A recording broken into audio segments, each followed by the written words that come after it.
You're gonna learn it. It's the new iList. It's the new iList. It's beautiful. So increased functionality or Yeah, just it's a completely whole new different? interface. You just pop in an address, you get instant offers from like 8 players right away, and beautiful dashboards to share with your clients. And Nice. yeah, it's really, really nice. Very slick. Very slick. And we're gonna have it built inside the CRM very soon. Joe said he's gonna have it available that I could put a menu item right to Falcon in the menu, and it'll run inside the CRM, which will be nice. Oh, nice. Yeah, that'll be really, really nice. All right, so let's go around the horn. So who was first, Tim? Yeah, I'm still having that same issue, so let me just share my screen. Um,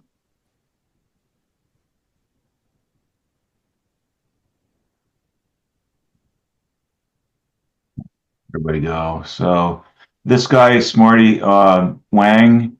Now he's been here before, and I don't know if this has anything to do with anything here, but um, he triggered it on the 20th twice. First it says iList, and then it's got that gibberish that you and I've been finding. Yeah, it's got to be an email that has just the wrong trigger link, Tim. Like a trigger link that doesn't exist anymore. It's got to be a trigger link that doesn't exist. So we got to trace down the email that's the suspect because Well, it'll here's have the, the name. It'll have the name of the trigger link, like you see, book to call or home value. So they're the legitimate trigger links. But when so you see that gibberish, that tells me it's an invalid trigger link that doesn't exist in your account, so it doesn't throw up any name. okay. So the phone he did it like back to back. He did it twice. I don't know how, but first time he hit iList and it's not in iList. It doesn't show up. So it's the same issue as before. I'm just So trying go ahead to and click on the link and let's see where it goes. this one. Yeah, right there, that link right there in the email. This Not one. on, yeah, right there in the email. So he got the email. This is the actual email he saw, Um, and click on it. Before I do that, I just want to show you that the last one, here's you on the 20th, and then this person here came through properly. So going back to which guy is it? So click this one here.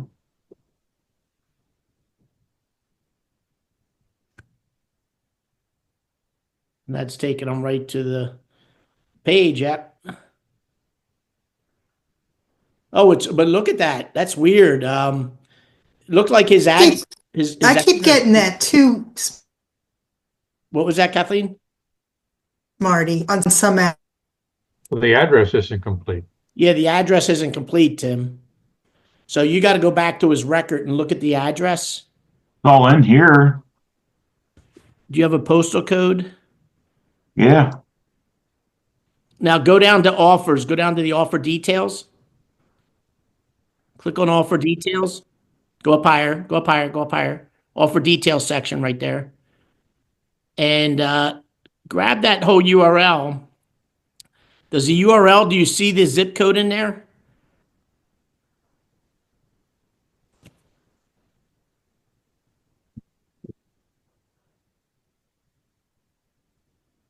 What?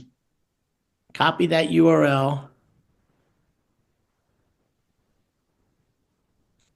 Because this is the URL that gets, this is, yeah, the zip code's in there. So if you copy that URL, put it in a browser, see if you find the house.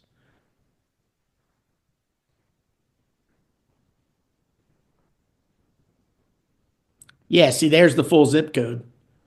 So, although no, it's going back to, this is weird. So that's just, this is, when you see this, guys, for everybody, anytime you see this, you want to send that address to Joe Peterson, Tim. Okay. You want me to send that whole link? Yeah, send the whole link, but just tell them it's 750 East Columbia. Give them the full address in an email, and have his Okay. guy chase it down because it's saying the property couldn't be found. So something's in that property address that Joe's system is not picking up as a valid address. I'll take a screenshot of this too and send this to Have him. you checked it, Tim, against like your property appraiser to make sure that the address is formatted correctly? Um, I was going to suggest create a property or a cash offer and see if it comes up there, Smarty. Well, check public records. Yeah, Bounce just go that to address and get just go to public records. Zillow and stuff and see if you can find that. That's Yeah, I know what you're saying.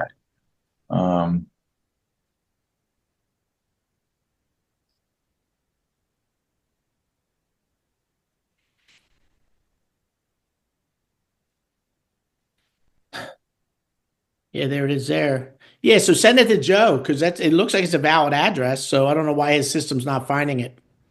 Okay. And then the thing that you and I had set up, like these scheduled calls and to get messages and stuff, Yep. kind of hit and miss with it. Getting text messages, like Well, let's take a look at who's in there. Go to automations. Let's look at your actual automations, not the contacts. Go down to automations.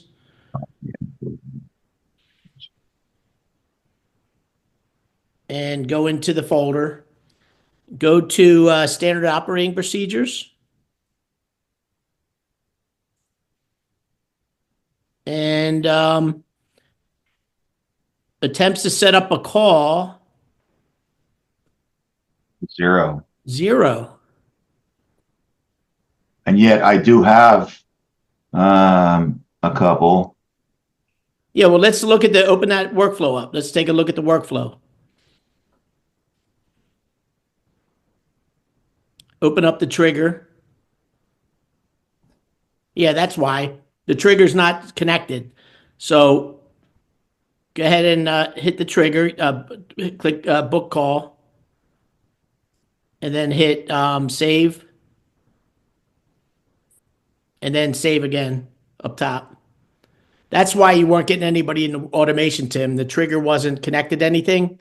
Yeah. Right? So any just so you guys know, this is a go high level thing. Anytime I give you a snapshot or give you some new stuff, you always have to audit the automations that I give you to make sure it all, you have to connect a few things. So sometimes you just have to point it to the right trigger link. Especially trigger links, because trigger links are unique to each of us. So that's why Go High Level doesn't put anything in that field, because when I gave you it, it had my trigger link. It wouldn't put a bad trigger link in there. It just blanks it out. Okay. So now anybody that clicks on a book a call, it's going to fire this workflow. It's going to tag them, and it's going to notify you now. So now let's keep an eye on it through the week, Tim. Yeah. That clicks on book a call or whatever, you should be getting text messages now. So since it's just me, does that mean that everybody coming in is automatically assigned to me? So I should get this? Yeah, everybody's already assigned to you, so it's going to go right to you. Okay. Yeah. All right, cool. We can audit real quick too. So if you go out of workflows and go to contacts, create a filter and type in the word ASS. Assigned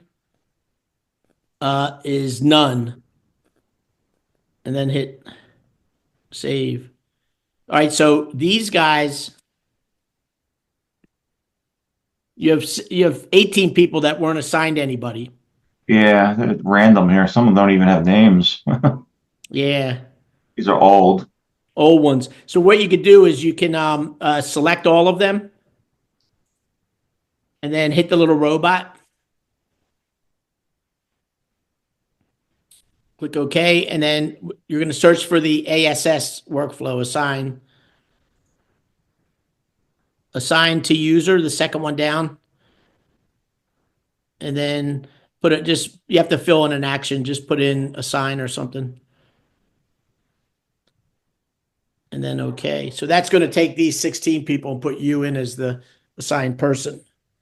All right. But other than that, I mean, I've got like thousands in here, so everybody's pretty much assigned to me. Yeah, right? if you open up any of those records, you'll see your name on there. So when you open it up, you'll see the assignment at the top.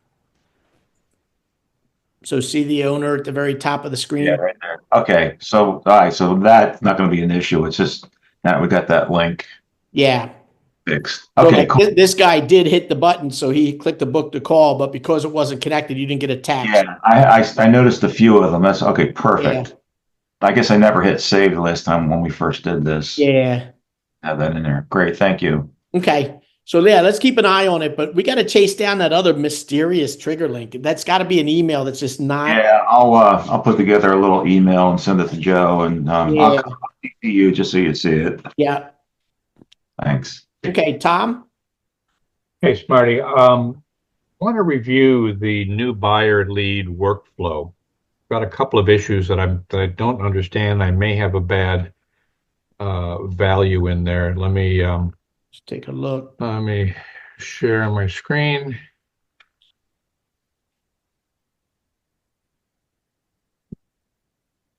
Okay, you got it? You see Yeah. it? Okay. First issue is in the new buyer lead email 1.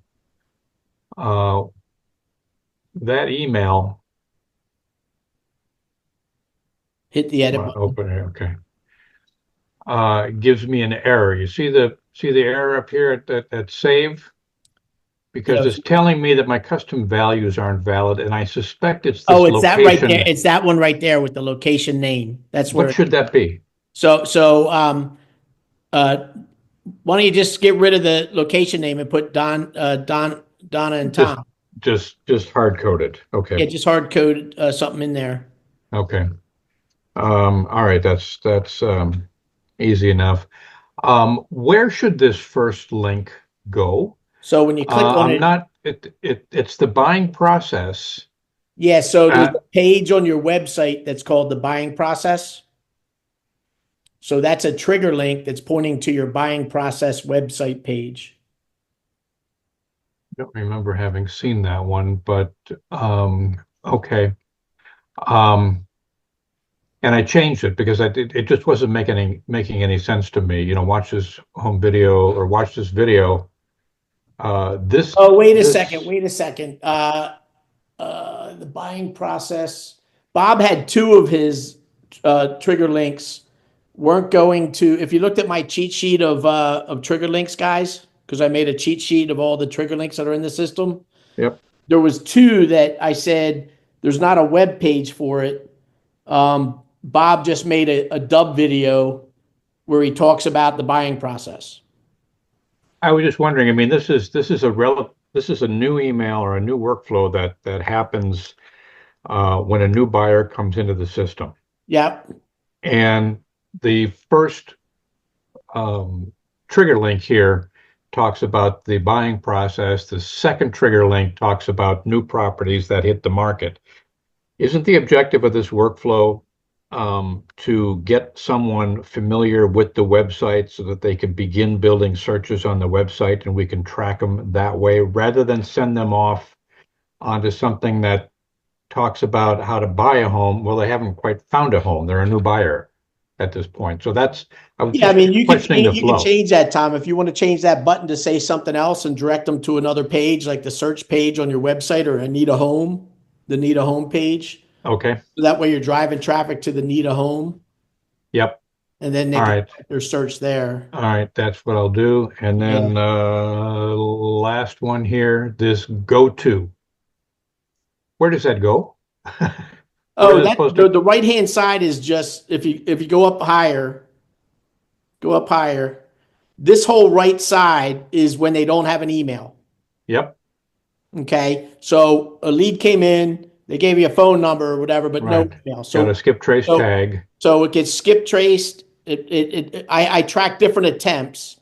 I stamp them as a skip trace candidate, and then I look at the number of attempts, and then I start again. So I give you 10 days to get it skip traced, and then I forget about it. So if Tom doesn't get it skip traced in 2 weeks, you're probably not going to get this person skip traced. So they bail out of the flow. So that go to just loops. It's a loop. So it's going to go back up top. It says, do they Just have an email yet? all right. That's the dotted line. That's That's what the the dotted go-to line. means. So it Okay. says, Okay. check if they have an email, because they may have come in today, Tom, and Donna skip traced them on Wednesday, Mm-hmm. added an email. So in 3 days, it's going to go, all right, do I have an email for this person? Yes, I do. And then it puts it on the left side and starts sending them emails. Okay. Then when they respond to this email here, to the email 1, where they have the option here to go to the just listed, when they go to just listed, there's going to be another tag added that they've gone to just listed, and now there's a new workflow that's going to start. I'm assuming that then shuts down this workflow. No, I don't tag them when they look at just listed. But there's a workflow. There's a just listed Oh no, the and just just listed reduced. workflow isn't just listed workflow is not for the client, it's for you. The just listed workflow is notifications to you that a buyer's up on your website looking at homes. Which is what would happen if they click Yeah, if they this. click on that, I fire an alert to you, similar to what we do with the sellers when the sellers click a button to check their home value or their cash offer. I Okay. notify you guys with a text message. You know that a seller's out checking their offers. But And that then you doesn't. can elect to call them or text them and say, hey, what's going on? Do you like your offer? What Bob and I do when somebody clicks on a just listed or just reduced, I get a text message and then I reach out to the buyer and say, hey, what did you think of those homes on my website? Do you want to go see them any this week? Right. And it's a trigger point for me to reach out, be more proactive with that person. Okay, but that doesn't launch then this workflow. Buyer clicks just reduced or just listed button. Doesn't this go then? Well, it does, but all this does is send the notice. Oh, There's no email. notify agent, ask if property drip. Well, it sends a text. It sends a text. That's all it does. But they're going to stay in the email because they're going to keep getting emails, for eternity until they Oh, become. I see what you're saying. Okay. All right. Got it. All right. Thank Yeah, you. so all it does is it sends a text is to say, hey, we noticed you're up on my website checking homes. Do you have any questions? You want to see anything? Okay. Got it. But we still want them to get emails like till eternity. Okay. And then so everybody knows the new buyer's a 10-day drip. And at the end of that, it puts them in the buyer nurture for eternity that's going to go for 100 years. It keeps looping. It's going to keep sending them content about buying homes. Mhm. So with those emails, do we need to go in and edit them, or are they fine as they are? So most of them are all like fine. And, some people tweak a little bit, but you have to go into edit anyway, Sylvia, because you have to connect all the trigger links buttons for every email. So you're Okay. going to be opening up each email and taking a look at it. And if you don't like what something says, just change it I edit it, yeah. and then save. Yeah. Okay, and then there's something you have to activate. I'm assuming it's in one of the videos then that shows you how, walks you through it. Yeah. The video Okay. about how to update the triggers. Okay. Yeah. Yeah. You have to update all the trigger links, which are all the URLs to all your website pages. Okay. And then you have to update the buttons pointing to the trigger link. Okay. Kathleen? Yeah, I have quite a few questions. Maybe I need to set up a call, but I have two really easy ones. And audio and the link underneath that failed in Google Docs. So you stopped, you paused for a second as you were talking Oh. your audio. So what was the question? On the About page, the directions in the videos. Yeah. There's a link for the list of agents who filled out the form to be put on our About page. Yeah. When I click that link, it failed. Oh, it failed? Let me take a quick look, see if I can fix that. Yeah. And I tried it on both two different browsers because sometimes I find the browser makes a difference. Yeah. Let me take a quick look.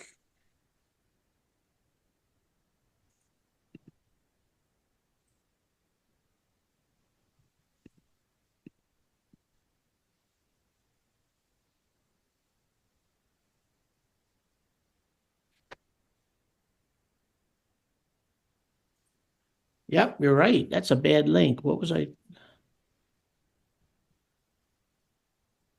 Here, I'll fix that for everybody and I'll put it in the Zoom chat.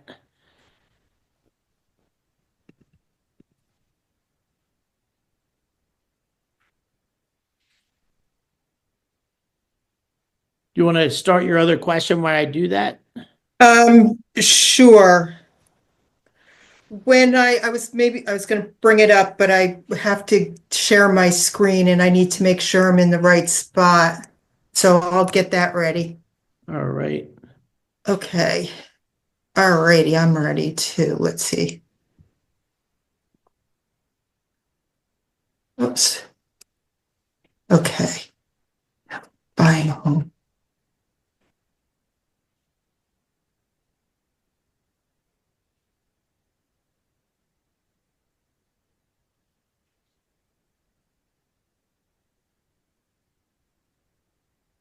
Okay, when I put maybe it's because I didn't when I put in an address, if I want to search, you can't like search a certain address when you're looking to buy a home, or you could, but I'm putting in a city, so I'll just put in the zip code and then a price and a maximum price. And then when I search this, nothing comes up. See? Hmm. So I don't know why that's happening. I see that when I don't have any homes in that area that I'm searching. So I put in a couple cities and it says there is no homes in this area. But I know for a fact there are. There are. Yeah. So Yeah. what you want to do is you want to connect with the support at Buying Buddy and find out why you're getting that. Maybe your MLS Okay. is not connected right. Okay. Have you tried other locations and you're seeing properties, or is it just that zip code? Let me try another zip code real Don't do quickly. zip code. Put a city in. Okay. You got other filters though that are on there. You might need to clear those filters first. Uh,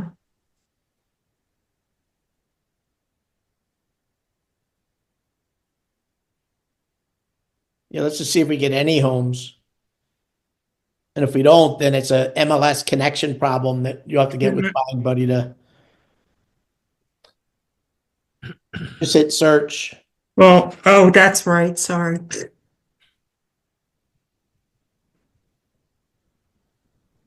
No, it didn't come up right.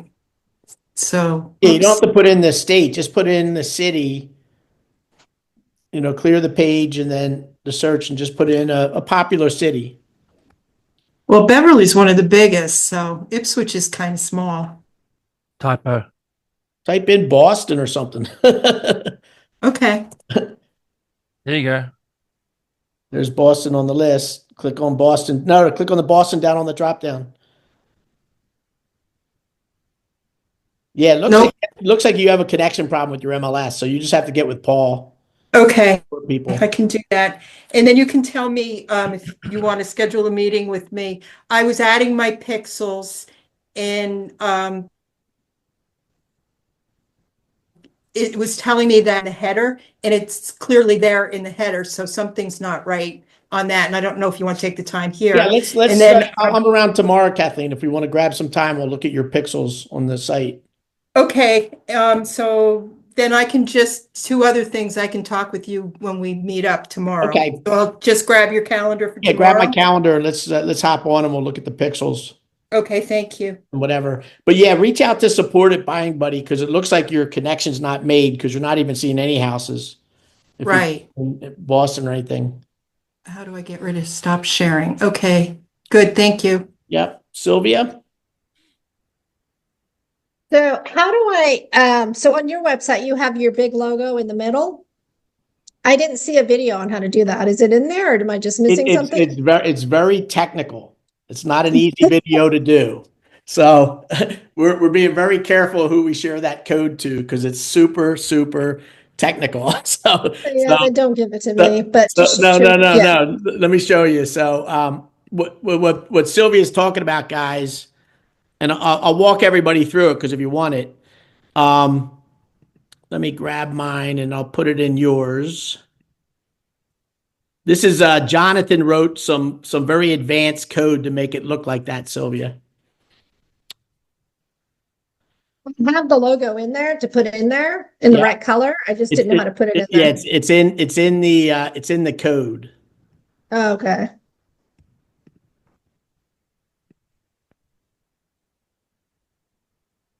So let me get.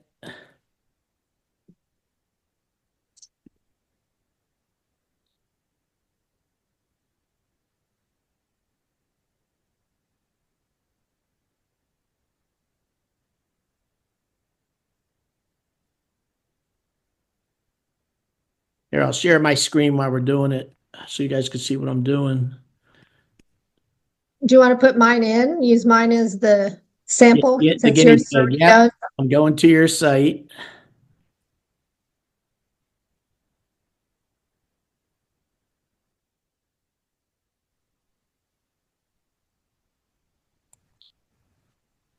So the first thing you want to do is see how your menu disappears,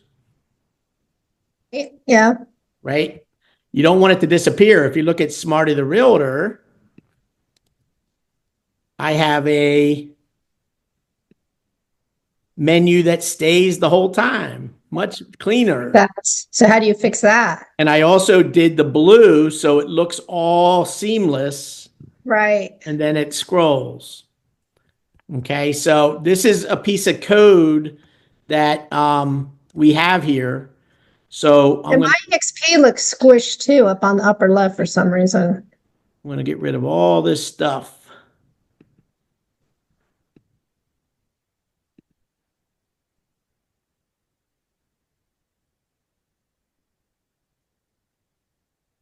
And then we're going to have to squish everything to make it look really good. So I'm going to paste the code in there. And then if you guys don't know this, everybody should go to their website right now. This is a setting on the website that everybody must do. It makes your website look so much better. So if you click up in the menu and on the right-hand side, you go down towards the bottom, it is, let me find it again.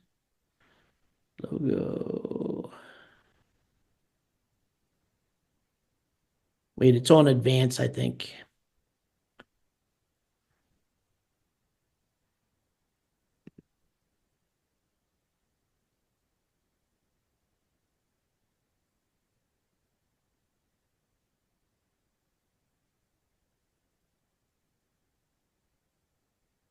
Oh, right here. So you don't hit the menu, hit above the menu, grab the whole section. So if everybody's on their website, grab the top section of your website. Don't hit the orange. That's the menu right above it. You click on that. And on the right-hand side, there's a sticky option, and you could say stick to the top on scroll. So now Sylvia's website,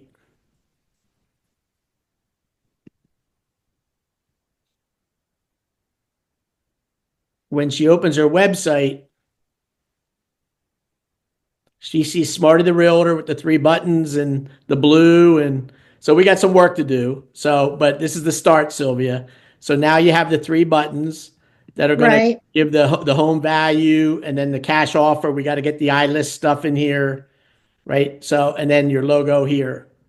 And then the EXP logo looks kind of squished too, so I'm not sure. It doesn't look the That's same as easy. yours. That you just modify. So up here in the menu, you just make that whatever you want right here. Down here, there's the X and the Y. So right now you have it as width 100 by 100. You can make it 150, right? And now it widens it. That works. So just play with it until you like it. But we want to get rid of that image in the background, because what you want to see is, and then I'll just show you where the code is. We get your logo in there. So, but when you're in there, I made all this blue. I squished it so I didn't have any background image. So that way it looks like that, and then it scrolls. Right. Right. So in the code itself, this is the code box here. Down here in the code, let me find it.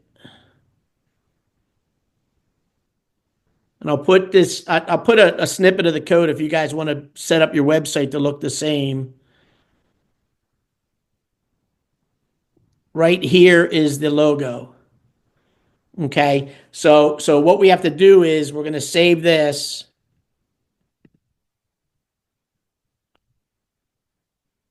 Let me publish. Do you have your logo already loaded in the media library? It's in the media library So which right one? there. This Yeah. Yeah. So you're going to copy that link, and then we're going to go back to sites, websites.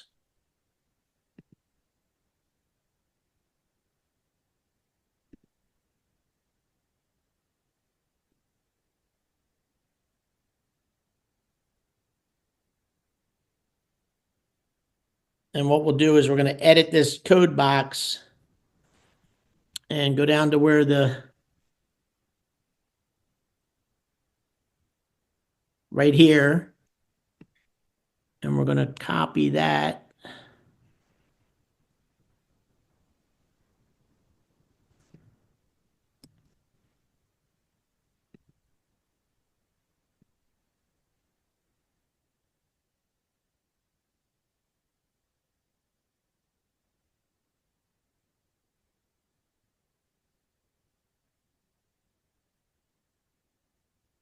Sylvia Dorrance. There you go. So you're on mute, Sylvia. I can't hear you. I said I need to make the logo bigger. How do you make it bigger? Yeah, you're going to go into Canva, make a bigger logo, and Just increase the size of it. yep, in Canva and load it up in the media library, and then we'll change And it. then where do I link And then it? what So we I know. need is we're going to get rid of this background image. Okay. And then we have to wire these 3 buttons to your stuff.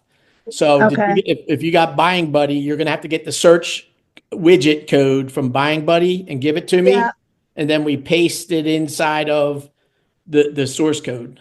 I'm in Buying Buddy now. Should I give that to you now or should I do it later? Yeah, let me different go time? around and I'll answer everybody else's questions. Okay. You're in Buying Yeah, Buddy. 'cause I wanna Just go to change- widgets and then go to search, MLS Okay. search, and then pick a search that you like. And you're going to pick the search and get the widget code and then put it in the Zoom chat, and then we'll put it in. So that way, Okay. by default, the shopping widget will be underneath the buttons by default. And So then how do I change the orange if you on look at this? Smarty, Yeah, mine is see how these automatically show, right. and then Oh, so that'll happen on mine too then when you, yeah, and if you want to turn your background image into a video, Sylvia, it'll look nicer if this is a video. right. Right, you can go into Listening to Leads and they have Idaho videos. You can get a video from Listening to Leads that you really like. And then we put Okay. that as the header. That's what I did here. I went into Listening to Leads and I got this aerial flyover. I think they're all the same. I think there's only one aerial flyover. No, there's a lot. I was able to put Oh, in are there? Philadelphia. I was able to Okay. get Philadelphia, and I got one of Center City flyover or neighborhoods. and Oh, I got guess I'll have one to of- look more closely at that. Look closer. There's a lot of them. Yeah. And then how do I change the orange around the buttons? So there, that's also in the code. So in the code, we have to edit the code to put the hex codes that you want. Okay, because I have the hex code. It's the same as Yep. that's on there now. Yep. Yeah. So just give me the codes you want, and then the blue and the orange, and then let's get a video in the background, and then we'll squish it up so it doesn't look like this, because you don't want it to look like that. No. You want it to Mm-mm. look like that. Right. So Okay. that's just padding once we get that in. So we'll have this shaped up by tomorrow. So you just need to get your Buying Buddy widget, your iList, selling a Video. home value. No, the iList, home value and cash offer code from iList, Okay. the Buying Buddy widget, and then the buttons will all work. Okay. And then Okay. and then if you get me a video that you want, we could pop the video in there, and then we'll squish it all up to make it line up perfect. So just put it like in a Google Docs and Yeah. share it with you? Yep. Yep. Okay. All right. And then I'll get you that gold hex code for around there. It's actually the hex code is already in on the website. I mean, it's in there. It's just not. Yeah, just give it to me in a consolidated Google Doc with everything. Okay. Just copy and Okay. paste. I got to copy it and put it in the source code. Okay. I just got approval for Buying Buddy this afternoon, so I still need to it's all set up. I just need to figure out how to link it to Yeah. the high level. Yeah, what you're There's in a video, the training video step by step. I show you how to do it. Okay. We're going to go through Yeah. the setup and just bang, bang, bang, set everything up. Okay. As soon as I do that, then I'll get you that information then. Okay. Yeah, and I'm Okay. around tomorrow. We can hop on and just button it all up, and then your site will be ready to go on the Oh, first. that would be great. Yeah, Then that'd you be can great. start doing your community pages and stuff and your other stuff. Yeah, that's what I want to do is to start doing that. I gotta get busy. Yeah. Hey, Smarty, this is Steve. I don't mean to jump in front of everybody, but are you going to create a video on what you just did? Because I've been wanting to customize mine Yeah, as I'll well. make a I've been waiting. video of it because everybody's asking for it. So I'll just make a quick video and put it up there in the how-to, the 3 buttons. It is technical, so we're kind of careful of putting a video out there because you actually have to edit code for everything, like where the button colors Mm, are and where the logo goes, and pasting your buying buddy code and your iList code. So you're working with source code. It's like it's not as easy as like the rest of the website because Jonathan wrote this long ass code. And if you just tweak it a little bit, it'll look beautiful. it'll be right. Okay. Yeah. Sue?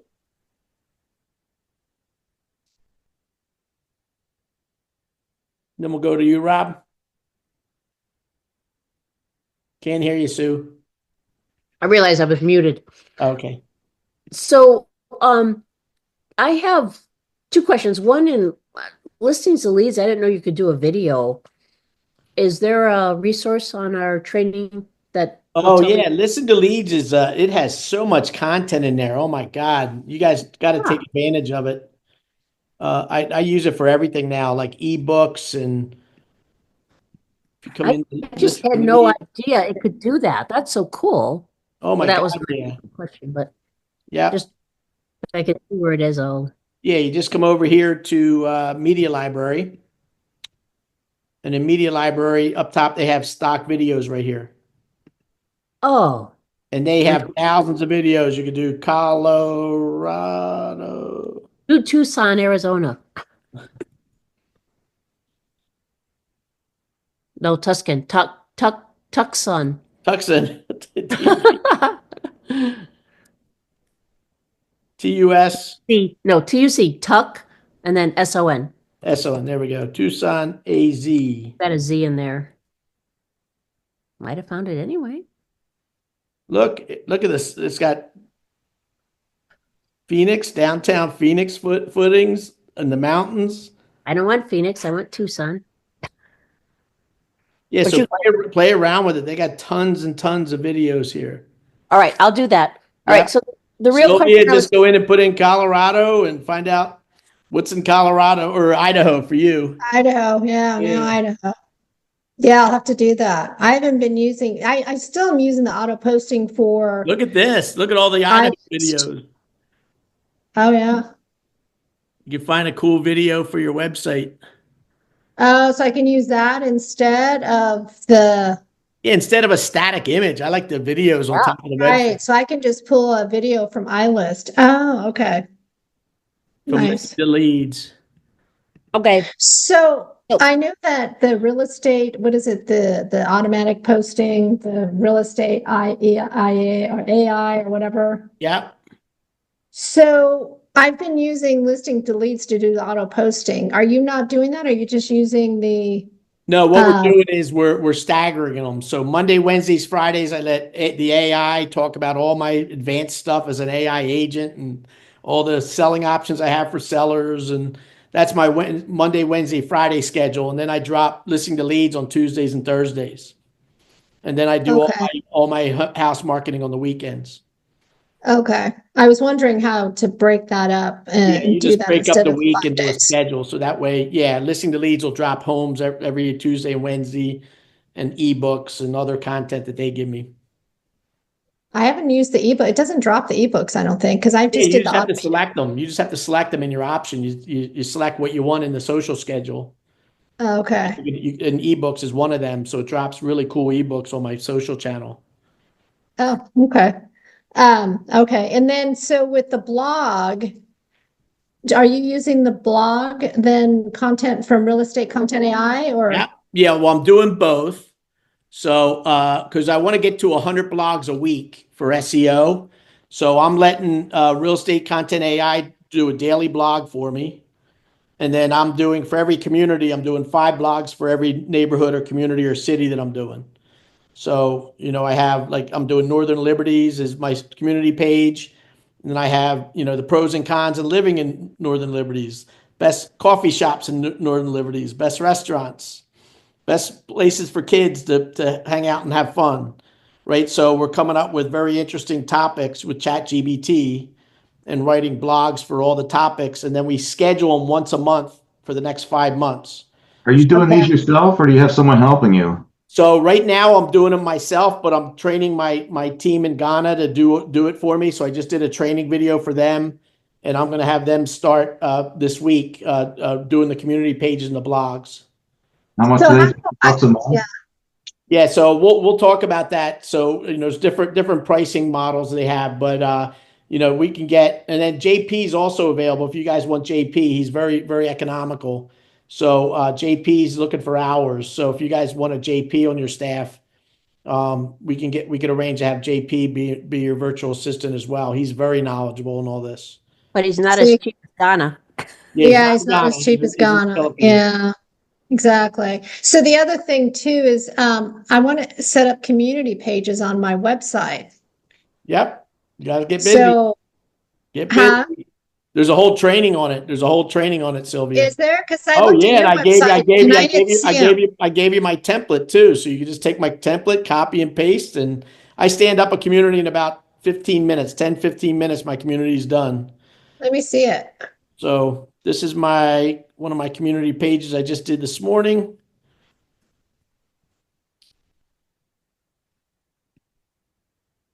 And it paint. I'm up to 70 some pages now. Where does that community page on your website show up? Is there a drop down that you can Well, see no. it, So or- right now I'm building my communities. I have 156 communities I'm going to build all around Philadelphia.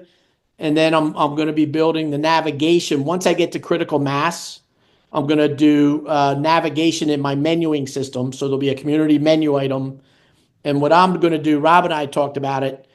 I'm going to have a communities menu item that opens up the 5 counties that I serve with nice imagery about the counties and write-ups about the counties. And That's what I want. when you click on the county, then it opens up a list of a county community page all about the county, but then it'll have links to all the cities and communities that I have inside the county. So then if they want to go to Right. Northern Liberties, so it'll be a hierarchy. So if they want to Right. be in Philadelphia, yes, okay, in Philadelphia, I want to see Northern Liberties. They go to Philadelphia community page, and then they click on Northern Liberties, and they get there. And then now that we have the community page for each county and neighborhood, I use that in marketing. So if I have a buyer and the buyer says, "Hey, Smarty, my husband and I want to be in Northern Liberties," I just send them the link to Northern Liberties. And they go right to that community page to shop for homes. Yeah, because I want it to look like you may not remember the website I sent you that had the community page set up just like that. Because I looked at Jonathan's and he just has they're just a list essentially. Yeah, so like this is Fishtown. So I have the real estate trends. So we have the trends, we have the homes for sale, we have the school districts. They're all hyperlinked now for backlinks. So I have all the like the Philmont, the Frankfurt L, all the schools links are in here. Outdoors, these are all the parks. I have houses that are under contract, houses that were just sold in Fishtown. Community access. Here's some popular dining in Fishtown, all of the restaurants. And then working with an AI agent, and then down below, sign up for alerts. Can you find this from your homepage? I mean, can you navigate to that or you haven't set that up I yet? haven't set that up yet. Okay. I haven't All set right. that up yet. But I'll put this in the Zoom chat if you just want to see what my page looks like. This is my template. And guys, before I left on my little vacation, if I go into Sylvia, for example, Idaho, there's training on how to do this, but when you go into here, if I go into Sylvia's website, go to the very bottom, you should have my community Community page template right here. So everybody should have that. If I go into like Donna and Tom, I don't know if you saw it, Tom. But if you come out of your page, um, you should have that on your website as a community page. So everybody can build out that community. I just put it in the chat for everybody. Hey, Marty, can you just drop your calendar in the chat for me? Yeah, just go to smartytherealtor.com well, here, I'll just throw it up here. But if you just go to Smarty the I'm Realtor, sorry, thanks. Rob, The Google link you put in the chat doesn't work, Smarty. what's that? The Google link you put in there doesn't work. The Google Drive link doesn't work. It doesn't? That's weird. I just tried it and it worked. Sorry, unable to open file at this time.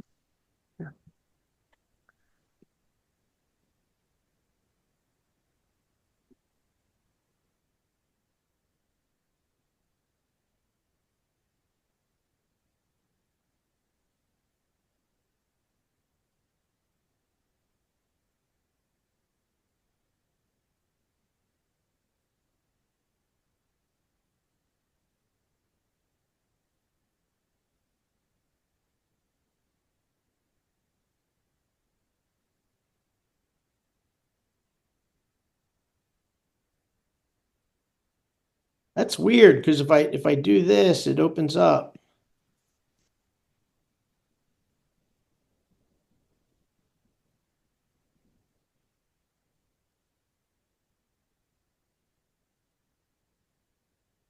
Here, I'll switch over. Let me switch over my account.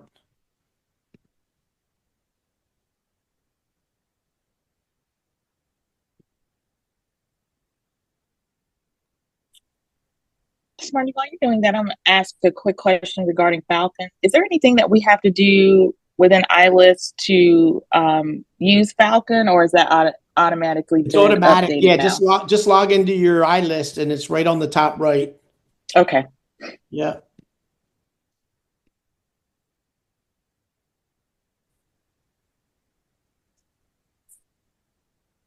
How was your weekend, Smarty? It was really nice. Nice.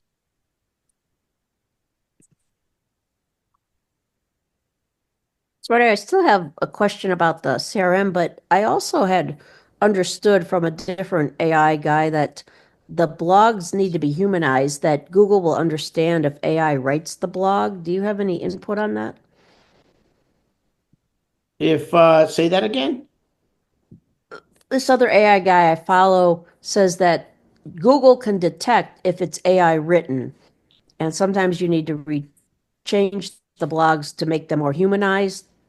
So I was just wondering if you had any thoughts. No, so ours already are, Sue, because we're all AI certified agents. So we taught ChatGPT about us. So Okay. everything's personalized to Smarty. It's not just standard AI being pumped out. Okay, I just wanted to check that. Yeah, so everything's all about Smarty and Philly and There's also a prompt that you can put in there that after ChatGPT writes the blog, you can say humanize this blog, it'll rewrite it for you. yeah. Yeah, but if you've taken it from Real Estate AI, they've already kind of written it, so that's why I was just curious. Mm-hmm. Can I go? But Real Estate AI, Sue, is also highly customized because it's based on the prompts where you told them about yourself. Okay. So my blogs are not like anybody else's blog in the world because it's all written about Smarty the Realtor and Philly and everything about me with the blogs. But Sue, I'm familiar with Sue's concern. There are people who are putting it through Merlin and then using Claude 3.5, and that actually writes more like a human. So you can actually have it reword if it's a concern. Yeah.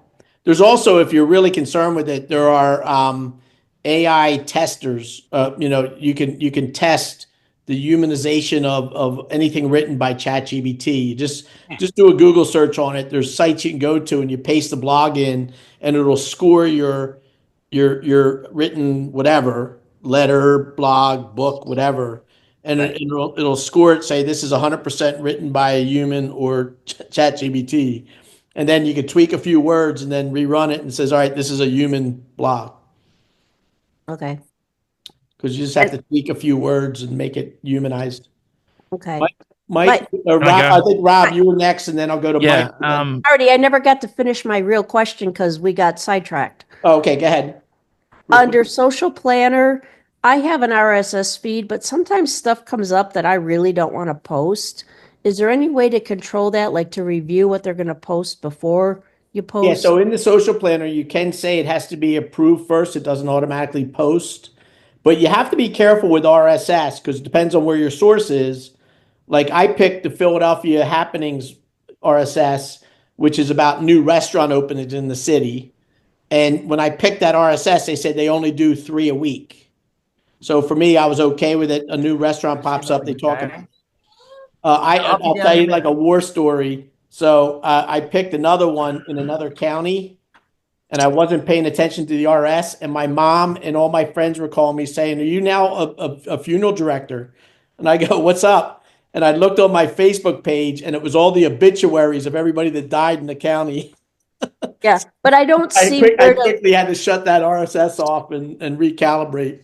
but I don't see where I can approve it. I mean, I'm on the RSS feed. If I share with you, would that just No, let me just look here.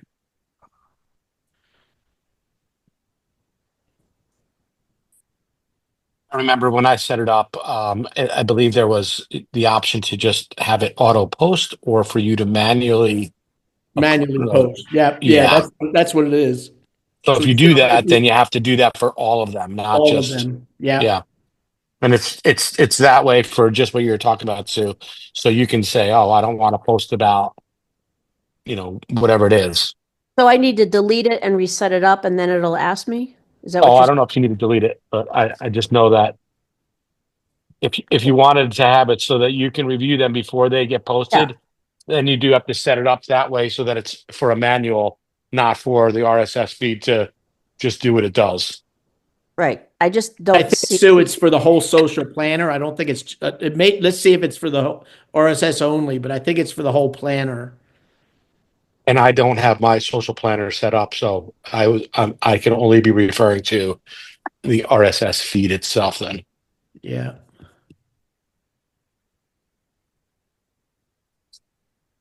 And we talked to Kyle about giving us that option with the real estate content AI.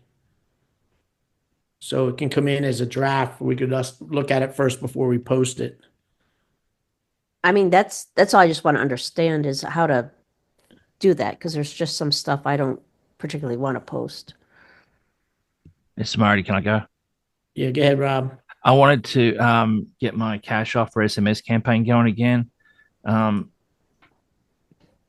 got my VA on the call here, so if you can help us how and all the affiliated campaigns that go with this, right?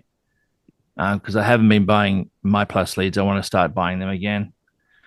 But how do we go about getting this set up again? Because it was working perfectly, and then all of a sudden, Yeah, 1 second. It's not. Let me just look at this real quick for Sue. Calendar.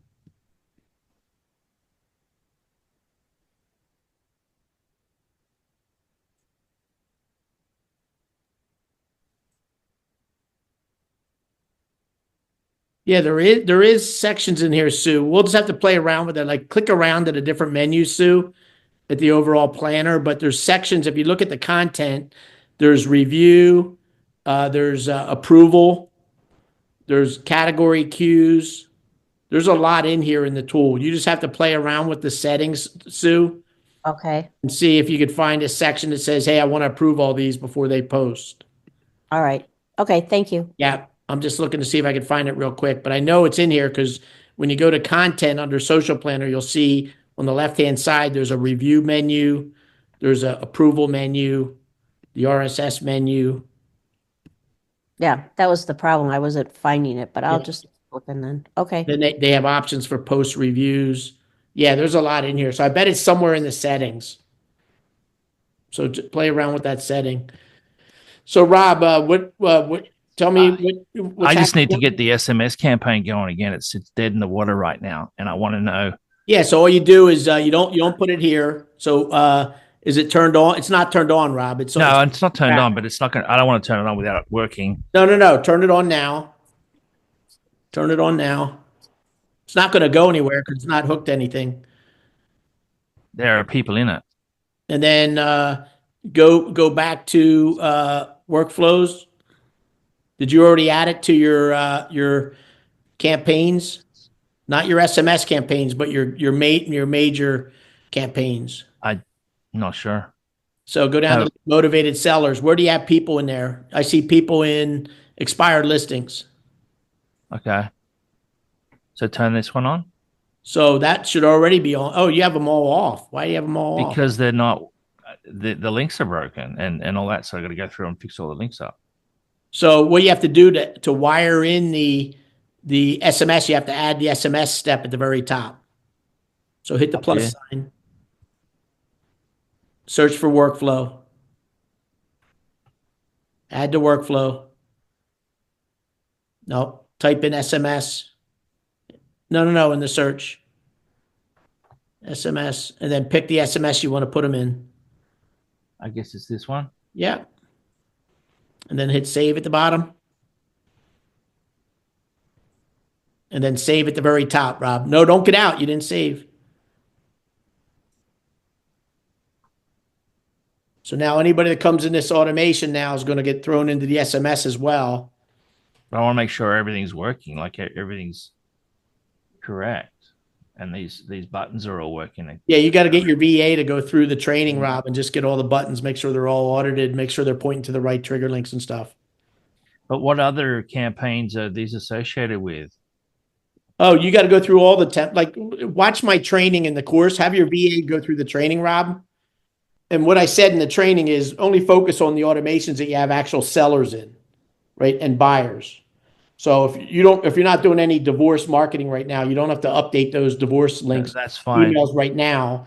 But the expired ones, there's 14 emails in the expired. It takes you 2 minutes. These are the emails here, correct? Yeah, well, what you want to do is you want to go to marketing email templates and edit all your buttons there.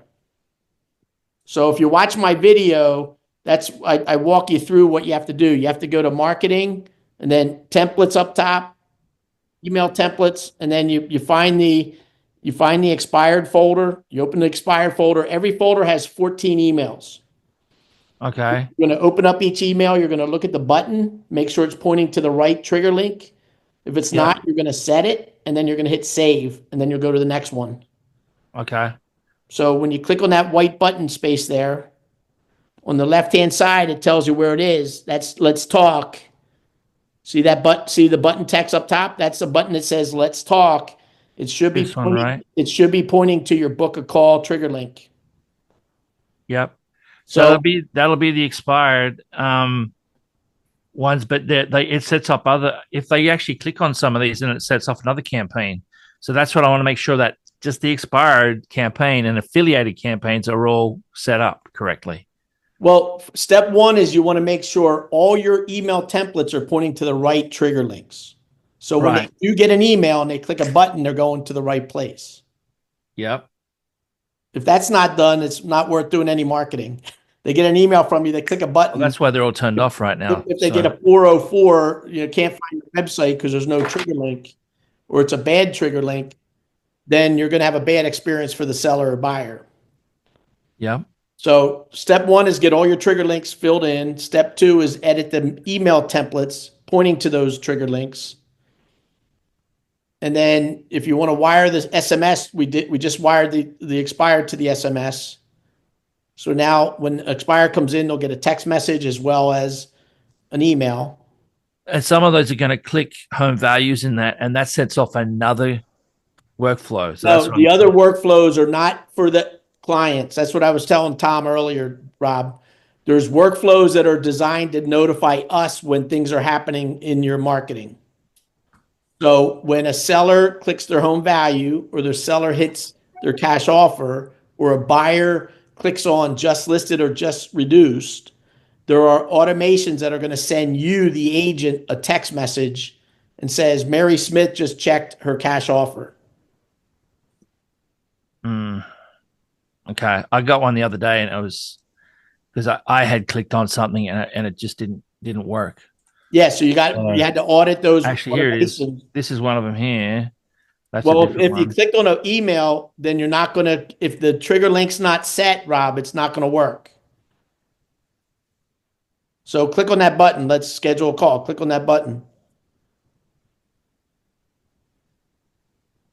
Yep. Yeah, it's not connected, Rob. So you just got to go back and have your VA watch the training and get all the trigger links fixed, all the email templates fixed. So And how then do I know you're which good is to this go. campaign here?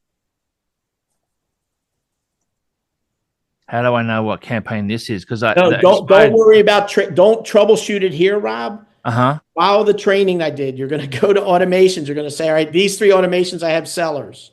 I'm going to go to the email templates. I'm going to open up each folder for those seller types. And I'm going to edit the 14 emails. That's fine. I got expired down pat. Not issue with that. The next one would be if they click on No, you make sure you get the value. rest of them because you're doing more than just expired marketing, right? Not really. No.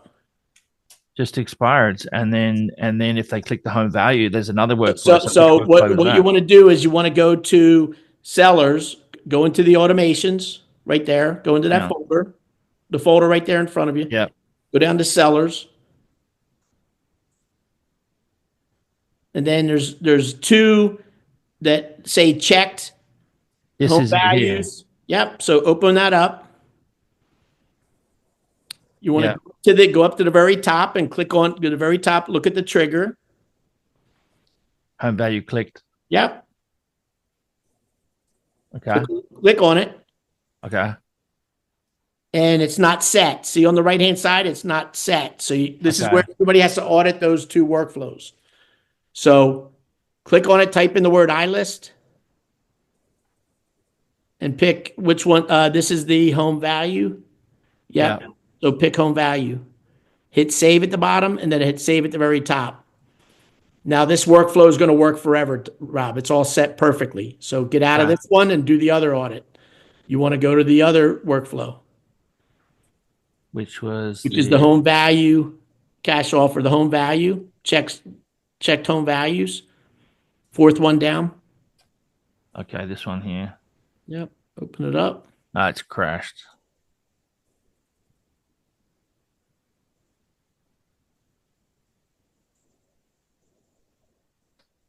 Click on the trigger link. Yeah. And then that one should be pointing to the cash offer. That one seems to be working there. That one's set. I think you did this on Wednesday with us. Possibly, yeah. That one, you just didn't do the other one. Okay. So now these are all going to fire. So all these are going to Okay. do is send you a text message when somebody does something. Okay. But there's also, wasn't there a ringless voicemail or something? Or So not for those. You could put a ringless voicemail if you want. Some people put ringless voicemails on them. You could decide what you want to send them in that workflow. okay. If they check it out. Yeah, so let's go back. There was another thing everybody was going to audit. So if you go back to the home value one and see that second box, is where it creates the automatic. No, the second box down from there, right there, next one. That's where it creates the opportunity. So in there, I think you fixed it on Wednesday last week, but you want to make sure it's pointing to the, well, this is the home value one. So what we decided to do, Rob, is put them on a different pipeline, not the cash offer pipeline, but it's totally up to you. So on the pipeline, I put them on the seller prospecting one, the listing prospecting one, general prospecting. And then the stage, no, you got to pick the stage you want it. Okay. Go click on the opportunity box. Nope, the next one down. Sorry. See, the stage is empty. You decide where you want to put them. So I put them on the outreach because they outreached to me. They got an email and they went to go check their value. So they're outreaching to me. So I want them on that part of the board. And then I can reach out to those sellers and see if they like the cash offers they got. All right. That's pretty good. All right. Yeah, and then you just save that one and then go check that other one while we're going around. I want to get with Steve next. But check your other ones, Rob, and just make sure those trigger links are set. And then if there's an You opportunity. mean all the expired ones, the emails, or which one? Well, you want to fix all the emails. That's a given, and you want to fix all the trigger links and all the emails that you're using first. These are just the notifications to you. You want to make sure that they're pointing in here that the trigger link is set, and the opportunities going to where you want it created. But I thought those trigger links, I thought we had fixed those trigger links. That was part of the V5. So maybe you did that was back in January when we did V5. When you say fixed trigger links, where are we fixing the trigger links? These right here, these were the ones that were broken. Okay. And there's also the buyer one. There's where the buyer checks the just listed and just reduced. Yeah. That notification one also has a trigger link that's being triggered based on a trigger link. So This is on the buyer side. On the buyer side, and you're going to go look at that one to make sure that one is set properly. Okay. Marty, do you have a video to walk us through this? Yeah. All the videos are in there in the training course. Remember which one that's called? You're cleaning up the trigger link. The trigger links themselves are in marketing, guys, and it's just every URL that you're going to send people to. You make sure all your URLs are in the trigger link list. Step 2 is mapping. Make sure that the emails buttons are pointing to the right trigger links. So what he's doing right now, like I don't match when I went to general seller opportunity. Is that in one of the videos and how to fix that? That should be a video that we just did on Wednesday. Oh, okay. Yeah, I think it was in Wednesday's video. We walked through it with everybody. So This one's not working here. just posted it. Yeah, that one's missing it right there. So you want to pick just listed or whatever you just clicked on, just reduced or just listed. Type in just or listed. Type in listed. There it is. But this is not listed. This is I don't even have those trigger links, looks like. Type in reduced.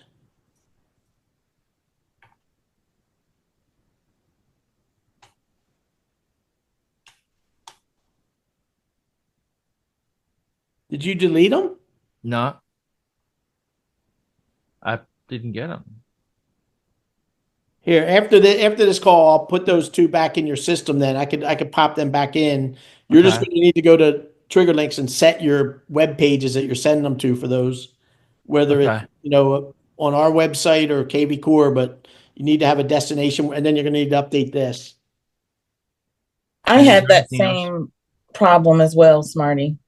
So Michelle, you're not seeing any in the trigger link list. You don't see just listed and just reduced. No. Let me check it now. Yeah, double check. But I think I was looking at that this weekend. Let me check. Let's see. Yeah. All right, let me. I'll start doing that on the background. Steve, do you want to go, and then we'll go over to Chris? Couple of really quick things, Smarty. Last night I responded in the community that I had 6 training, whatever they're called, they're in the community, right? And I responded I had 6, not 3. And I also had a home offer EZ that popped in yesterday, 2 of them. Oh, you should. I logged in as you. You're back to only having 4 now. You should have the 3, Well, and then the home offers easy. yeah, I do now, but I had 2 home offer Yeah. EZs last night. Now I only have 1. Am I supposed to have 2? Oh, just the one. Okay, Yeah, that's 'cause all the I wanted. mobile app doesn't really need training. The mobile app's so easy. Gotcha. And then the other thing, I thank you for connecting me with Roxana, I think her name is. Yeah, Roxanne. Is she Roxanne? Is she connected to Trio? Yep. Yeah, Because she's the bank.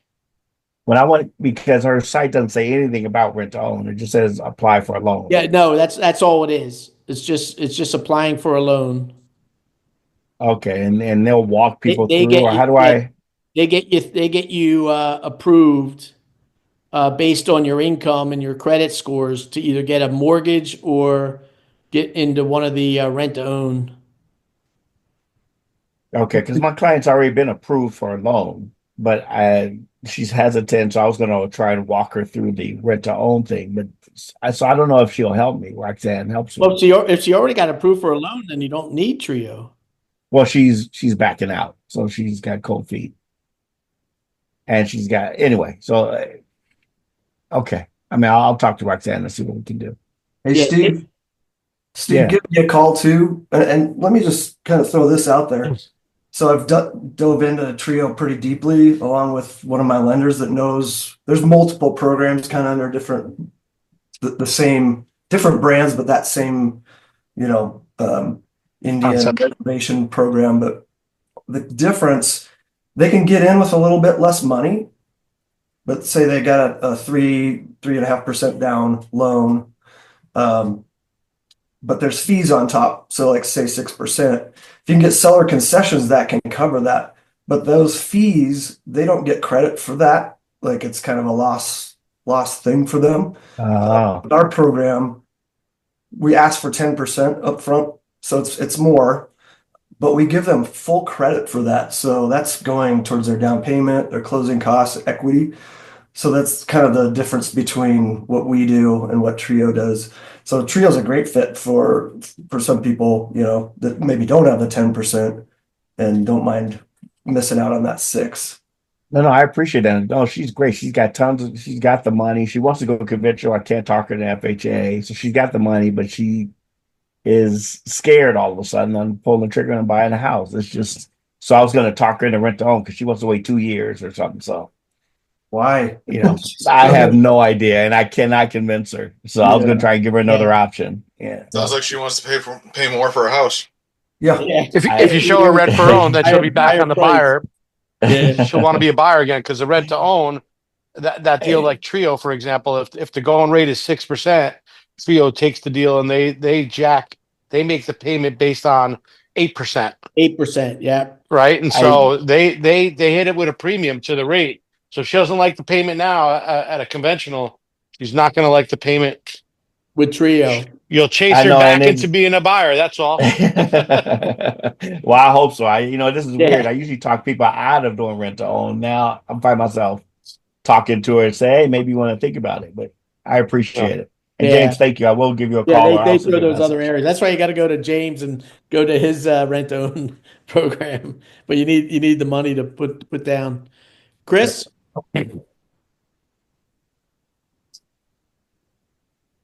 Chris, are you there? While we're waiting on Chris, Rob?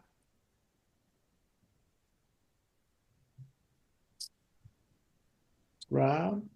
How about Brian raise his hand? Yeah, hey, Smarty, just real quick, on this workflow, or I'm not sure it was this exact one, but you had one that you split up into separate buyers and sellers. I think that we looked at last Friday, and I was looking at that, and I'm actually not sure what we're doing. It was combined into one, but you didn't want Yeah, we split it up into two last week because it made more sense, because we're sending it to like our sphere and stuff, and other people just getting home values. So we didn't want to put them on a cash offer board when they're just looking at their home values. So we set up two different workflows. One if they look at their values, one if they look at their cash. And different automations will send them, like all the seller themes are just sending them the cash values. Every month it says, hey, we're coming into the spring. Do you know your value of your house? Right. Right. Okay, so all the sellers should go to one and is this your screen, or whose screen are we looking at? Is this yours, Brian? No, but this is real similar to what I was thinking of. And Michelle and Rob, give it a second, but you should have just listed and just reduced in the trigger link list. Michelle and Rob Dietrich, I just popped them in there. I got it. Thanks. You see them? So just put your URL to wherever you want to send them for that list. Okay, got it. And that could either be our webpage, or if you have Buying Buddy and stuff, or KV Core or wherever. Chris, are you back? All right, let's move over to Kevin. Kevin Lane. Hear me? Yep. Yeah, here he is. Can you hear me? Yep. JP's just about finished setting me up. You and I talked about possibly or getting together as far as tweaking my AI for all those buyers leads that I have. Yeah, let's find some time this week, tomorrow or Wednesday, if you're available. Okay. We'll I'll talk look about at some prompts that we could tweak to do a campaign to those buyers. it. Okay. Yeah. All right. Then I'll get on your calendar. Okay. Did you put the link in here, or do I have Yeah, to I'll go put back? the link in for everybody.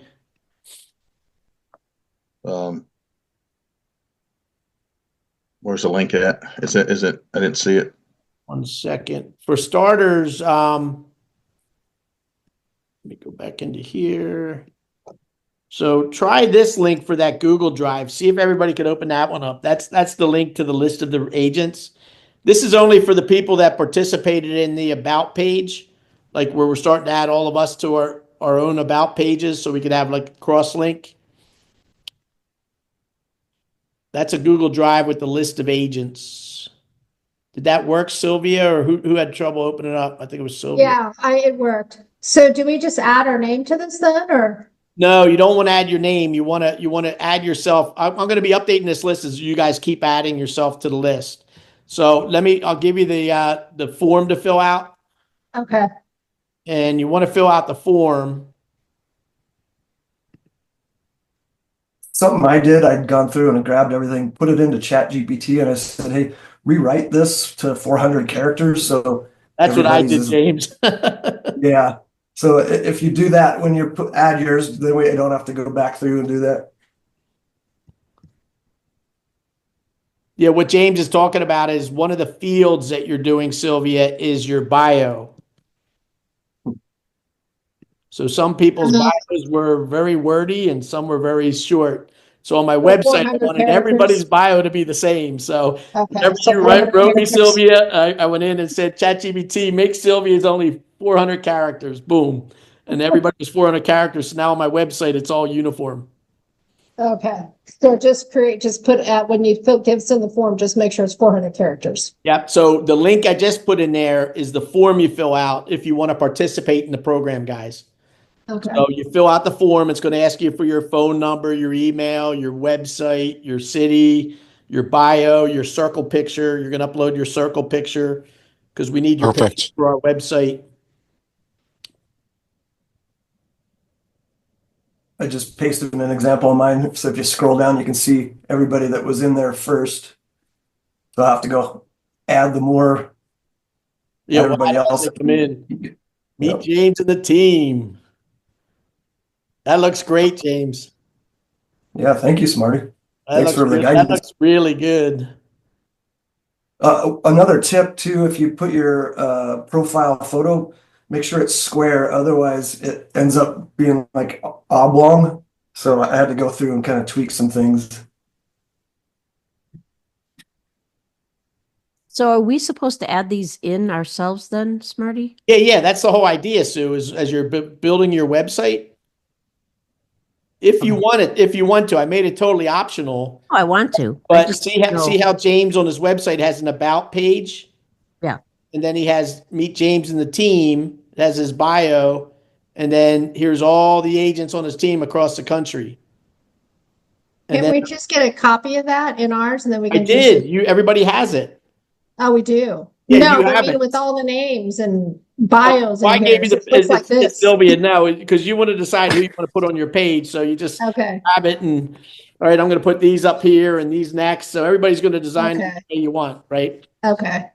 And then, but it's copy and paste. It's like zap next row, pick a picture, drop in the bit bio, put their URL for their website, go to the next one. Okay. Hey, Smarty, Smarty, that wasn't But what editable. we did was we made them all linked to their website. So they click on Shop Philly Homes. Oh, James, you got to look at your links. Smarty, that link wasn't editable.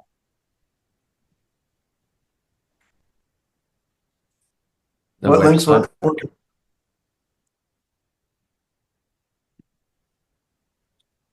Smarty didn't come up. Smarty, do we have to do something to add those in there? Because I go into my about page, I don't see anybody. Was there something I'm supposed to do? Yeah, that's something you're supposed to do. There's a training in the course. In the how Okay. to course, there's a whole training on the about page. Okay, You want to design the about page how you want it to be, right? So you're going to put your bio the way you want it. Use ChatGPT, like, here's a bio that James wrote, right? And then he has all his social media here. and then meet the AI agents. Not everybody in this group is AI certified, so you may not want this logo if you're not AI certified. And then you're going to pop in the agents that you want on the page and the order that you want them. Marty, which link do you need? I didn't realize yours wasn't working. Yes, smartytherealtor.com. Okay. If anybody else clicks on theirs and it's not in there, let me know. Yeah. Smarty, is there a cost to listing to leads? Yeah, it's Bob's offering it for like $20 a month. I thought that changed. I thought he was doing 10 and then. Yeah, actually, no, I think you're right, Jonathan. I think he reduced it to like 15 or 10. Well, he's doing 10, but we still have to pay listings to leads, from what I understand.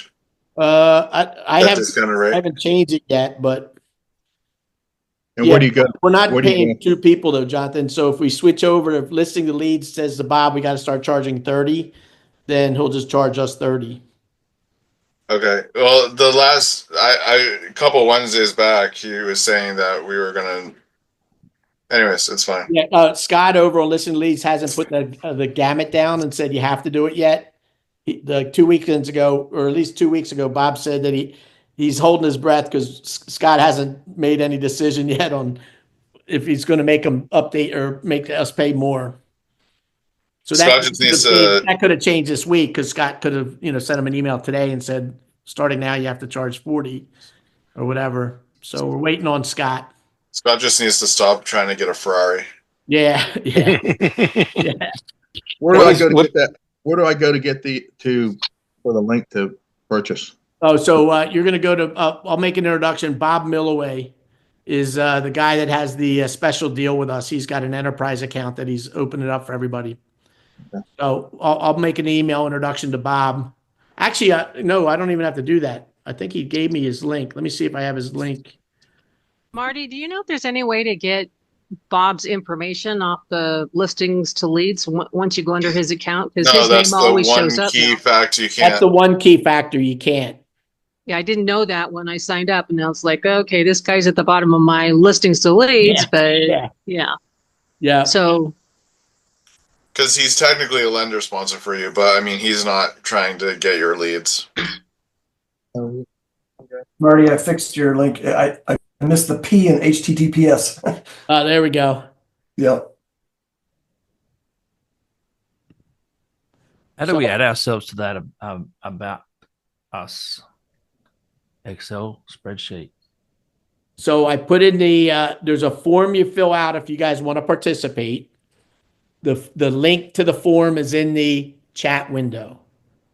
So if you complete the form, including putting your picture. It's not editable though. It's just a read only. Right. The spreadsheet's read only, but there's a form. But I don't see the form in the chat. Where's the form? Smarty. Form is right above it. Yeah. It's in there. It's in there. It says I already clicked it. Oh, okay. ProEdge Marketing CRM, I got it. agent Thank you. details. Sorry. And then that'll open up the form to fill out. And then what I'll do is periodically I'll update the Google Drive. I'll figure out why the Google Drive is not working. It should be working, but I'll figure out why it's not working. But I'll post in the community page, not in the training courses, but in the community page. I'll periodically paste a copy, the link to the updated list because agents are signing up for this every week. So there may be other agents that you could add to your about page, weekly or monthly or whatever if other people sign up. Marty, you should have just done a Google form and have it automatically populate on a spreadsheet and share the spreadsheet. Yeah. So just to go over this, you have Meet Smarty, and that's the one that has links to a bunch of different stuff, right? Like different your cash offer and your that's more like my digital. That's my digital business card. So like, right, okay. And then this is sale sign. I drive everybody to Meet Smarty. Okay. And then this is meet your team. On the website, it's just the about the Smarty team. Okay, cool. Smarty, did you get that link for the listing to leads? Yeah, let me get it here for you. There you go. That looks like one of my coaches. So that's the link to sign up for Listening to Leads. How much is listing to leads? I don't have it either way, but Listening to or are you Leads, saying that it's if always you go to changing? the Listening to Leads website as an agent right now, it's about $60 a month. Jeez, So Bob's getting it for $15. that's great. It's worth having his name at the bottom of my website Yeah. for $15. But if you don't want his name, because he was set up as a national lender, that's how he got us this cheap version. Now, can you explain a little bit about what's the benefit of listening to leads? I know they got a whole lot of educational stuff and stuff. Yeah, so Listening to Leads is just absolutely spectacular. So a couple things that it does for us. One is there's 80 ebooks. There's like 40 sellers and 40 buyers that are totally branded to you with your colors, your picture, everything, with like a 14-page ebook about chapter 13 or going through a divorce, or 10 things to avoid when you're buying your first home. Right. This great content. They also have thousands of social media posts that they have, and there's a whole social calendar, so you connect all your social media channels, and Listening to Leads does all your postings for you. Okay, thank you. You hear that about the social posts? It does all the social posts. Okay. Right. And then it also lets you pull in your listings and do all the marketing for your listings. So I have 7 listings right now. They're all in Listening to Leads, and I run Facebook and Instagram ads, Google ads. I print emails. I send emails to my buyer, my seller. There's just so much it does for you. Okay. And you could steal other people's listings too if you don't have listings. His account lets us have up to 20 houses at every given time. So I take other agents' listings in Philadelphia, and they're on my social media as if they're mine. My client, like, Marty, you're getting leads Oh, off that's of it. what I was just going to ask you. Yeah, you get tons of leads. Okay. And then that's you hook tremendous. up Listening to Leads with the CRM. So when the buyer clicks on an ad, it goes right in your CRM into a new buyer campaign. Okay. And then will AI pick it up too? Yep. Okay. Gotcha. Chris, are you back? I am. Yes, he is. We were looking for you earlier. I think you stepped away. Yeah, I took a little potty break. Anyway, I was really encouraged at the start of this session because I was feeling like I just got behind in doing all this maintenance, so I think I did my trigger links. I'll go back and check. But in the training, because I know you're really good with these videos, is it all in one place and I can just start at one place, like say trigger links, and then do that, and then go to the next one, and then go to the next one, and then I'll be all caught up? Yeah, so let me take you a quick tour around the new courses and everything that's in here now. So you come over here to community. When you're in the community, you say take a course. And there should only be 3, maybe 4. Like if you have Home Offers Easy, there's another one. But for everybody that's setting up their CRM, you're in the fast track right here. This is what you care about right here. This is a great one here. This has hundreds of how-to videos. So how to set up the about page, and how to connect iList to the CRM. So there's a bunch of stuff in here. So these are your 2 main. The Mastery Vault is where all the, like if I come into here, all the replays are in one place now. So when you come into here, this is the Mondays. So I had last Monday, right, with Kyle. Down here is the Wednesday sections. So here's Joe Peterson with a Falcon. If you didn't see Joe's Falcon, that's here. And then down here is the Friday Masterminds. Okay. So everything has a search window. So if I type in the word Falcon, I could find Joe Peterson's video just by searching. And now I'm on his video. Okay. So that is how it works. So you could search across all the channels. Now, if you go into Fast Track, Chris, I organize it by phase of implementation. Because I always say to everybody, do not bite the elephant in one bite. So you'll see I have foundation steps, phase 1, phase 2, phase 3. Phase 1 should be set up in less than 1 week. you should be talking to sellers and closing listings. If you want to set up the chatbot, you could do the chatbot after that. You don't have to have the chatbot set up initially. Get emails out, start marketing to sellers, closing leads. Get the chatbot set up. And then the last one is your buyer marketing. So this is a little bit more involved because this is getting up your website and Buying Buddy and IDX and all the stuff that you're doing there. So I always say that's phase 3, right? I want to get nine or 10 listings here before I move down to here, right? So when you're in here, this is step by step, Chris. So here's updating your trigger links. Okay. This is connecting the iList to the CRM, updating your email buttons. Yep. Activating your SMS campaigns, creating your smart list for campaigns. Oh, that's awesome. So these short videos then? They're all like 5-minute videos. Oh, that's what I need. That's what I need. Setting up your seller campaigns, connecting My Plus leads to the system, and then importing leads optional if you have other leads you're importing. Oh my gosh. After you get this done, you're ready to start talking to sellers and closing deals. And then you can come back a month later and say, you know what, I'm going to do my chatbot, in April. And then there's how to set up the chatbot. And then in May, you may say, all right, let me start my buyer marketing. And you're going to go through initiating the website, optimizing for SEO, setting up your hero image, updating your buyer trigger links, right? Your smart lists and your buyer campaigns. So this should make it a lot easier for people to stand this thing up. The foundation stuff is all the basic stuff, like your business profile, your billing, adding your domains, right? Some of your custom values, your marketing images.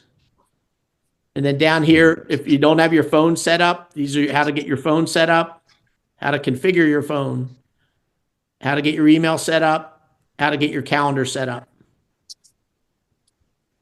So you can kind of just walk through here to make sure it's a checklist.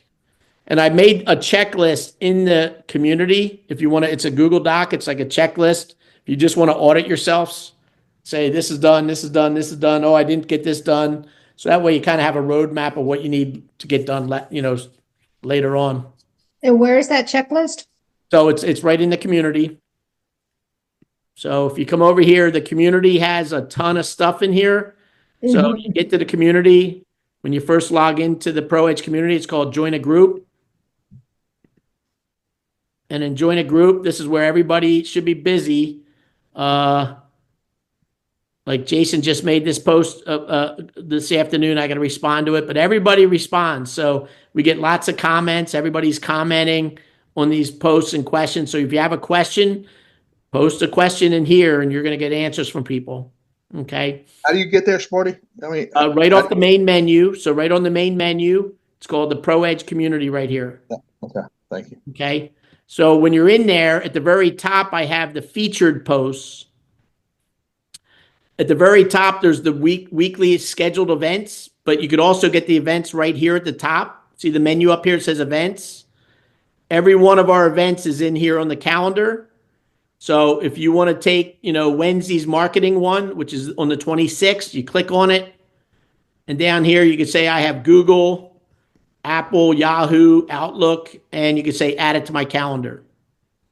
And it'll put the events right on your calendar for you now. So you don't miss an event.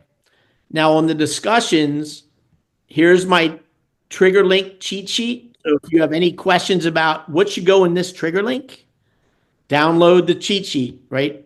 You download the cheat sheet. You make a copy for yourself. And this is all the trigger links. There's 38 of them. And I basically tell you what goes in each one. Your cash offer page, your cash offer page, looking to sell page, your renovate and sell, your rent to own page, right? So you're just putting in the URLs for all of these pages on the trigger links. Because these trigger links are tied to emails that go out. So an email may go out to a buyer and say, hey, I have a great shopping app, a mobile shopping app to shop for homes. Click here and download it. And it's going to take them to your need an app page where you can promote a shopping app that you may have. The expired ones, a lot of those expired ones are going to go to your expired page. And that's where you have videos about, hey, your house just expired. Let me show you how I can do things differently. So all of these match to website pages. There are a few where, like I said, dub video, like posting on the marketplace. That's not a page on your website, but I made a dub video of how to make a Facebook Marketplace post for a FSBO. So in the FSBO campaign, one of my emails says, hey, the marketplace is a great place to promote your home. Here's a quick training video of how to put the house on the marketplace. So you can create a little simple guide to them in dub, and then put the dub video URL and that trigger link, and that email will go out. They'll watch your dub video. And by the way, you'll notice when they watch it. So they watch the video and say, I want you to do it. Come on, I'll sign. Yep, that's right. That's right.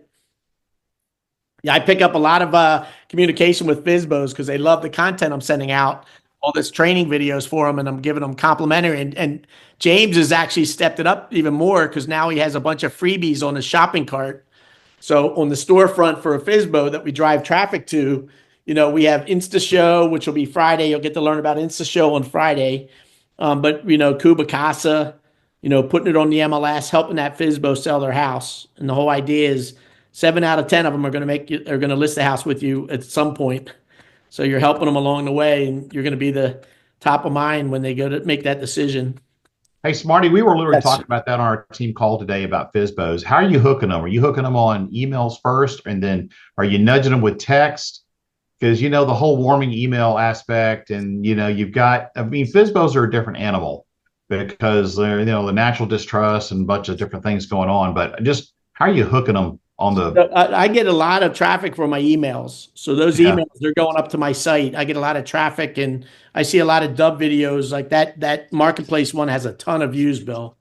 So they get that email about the marketplace, and they're going. And then I see them up on my website because they're watching those videos on my shopping cart, right? My storefront. So I know they're getting up there.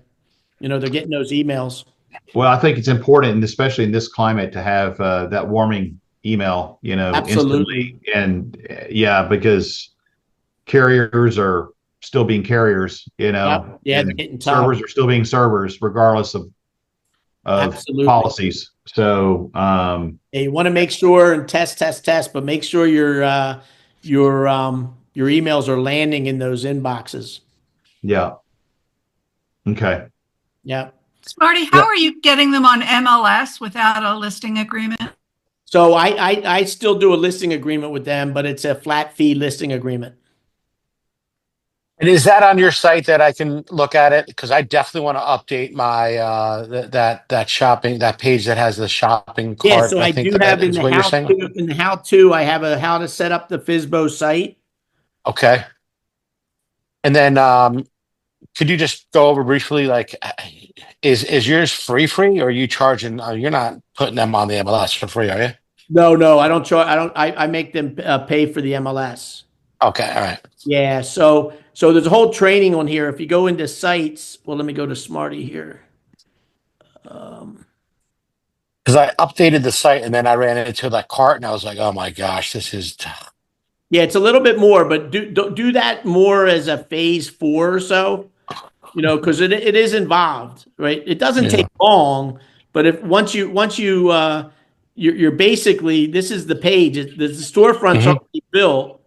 You just have to build your products, right? And decide what you're gonna, and then if you're gonna do FSBO marketing, if you're gonna commit to market to FSBOs, you got to get serious. And in my training video, I say to everybody, make sure you have the right domain for them. If I had a FSBO page on Smarter the Realtor and they clicked on a button and it went to smartertherealtor.com/FSBO, you think they're going to want to work with me because they hate realtors. So I didn't want them to go to a realtor page to learn about FSBO marketing. So I went to GoDaddy and I bought FSBOEasyKit.com, right? So now I market the FSBO Easy Kit, right? And I have videos, I have a flip book, And all this material's in the training, guys. So this is a Canva flip book that I give them. Here's all the things I give them as part of the I have this part. I just didn't have like and then where you have the stuff that they can choose from yeah. to check out. That was where I was like, all right, I'm gonna go go on to the Yeah. next thing. Yeah. So, but it's actually not hard. It really, like, once you watch my training, it's right here in payments. So you Okay, cool. payments, and up here you have products. So you basically define all your products. So Okay. where all the products are. So if they want postcards, I charge $150 or 150. They want me to run a Facebook Marketplace ad at $100. So literally a FISBO yesterday, he ordered photography from me. He ordered an inspection, and he ordered me to do a Facebook ad. So I got a $550 order for photography. I got I had different prices. I think he paid for. I have different price points. I think he paid for $500 worth of ads. So I got like $1,200 in my bank account yesterday from a FISBO, and I called. I use Home Jab for photos, so I went on to Home Jab this morning and I ordered the deluxe photo package. And I reached out to the FISBO, said, "What's a good time?" And he said Thursday looks sunny. So I just booked Home Jab for 11 o'clock in the morning, and he paid me, my fee, and then I pay Home Jab directly out of my bank account. That's terrific. And I make a little profit. Hey, Smarty, where's the training for that, for the FISBO? It should be in the how-to course. Oh, how to? Okay, all right. Yeah. It just makes me think, Smarty, that's really the way to, like, especially on this, where you're bringing your vendors in there, right? It's a way to make a really strong alliance with vendors, and even get them to like buy in on, if they're not going to do this on their own, then hey, pitch in on my ads, right? That's going to get this, right? Because either way, you're benefiting from it, right? This is a FISBO, and you're getting the order. Absolutely. I mean? You're going to get the order when they say, "Hey, I give up. I want you to list the house. I want them to come to me." Yeah. I just use ChatGPT for all the product descriptions. So, okay. What we do. And then I went to my inspector, and he said, "This is how I want you to price the offer." So he said, a standard inspection is $400. But if the square footage is between 14 and 1900, 19 and 2400, house is a little bigger. The house is over up to 3000 plus, it's $700 for an inspection. So this was from my inspector, and he said, and what we did was, it's really 300, 375, 4. So I make like $100 when they order the inspection through me. I gotcha. And then I just call him to book the inspection. And so what's that site? Is that FISBOEasyKit.com? Yeah, FISBOEasyKit.com is my site. Yep. So that I can like kind of copy your menu. Yeah, and James just shared.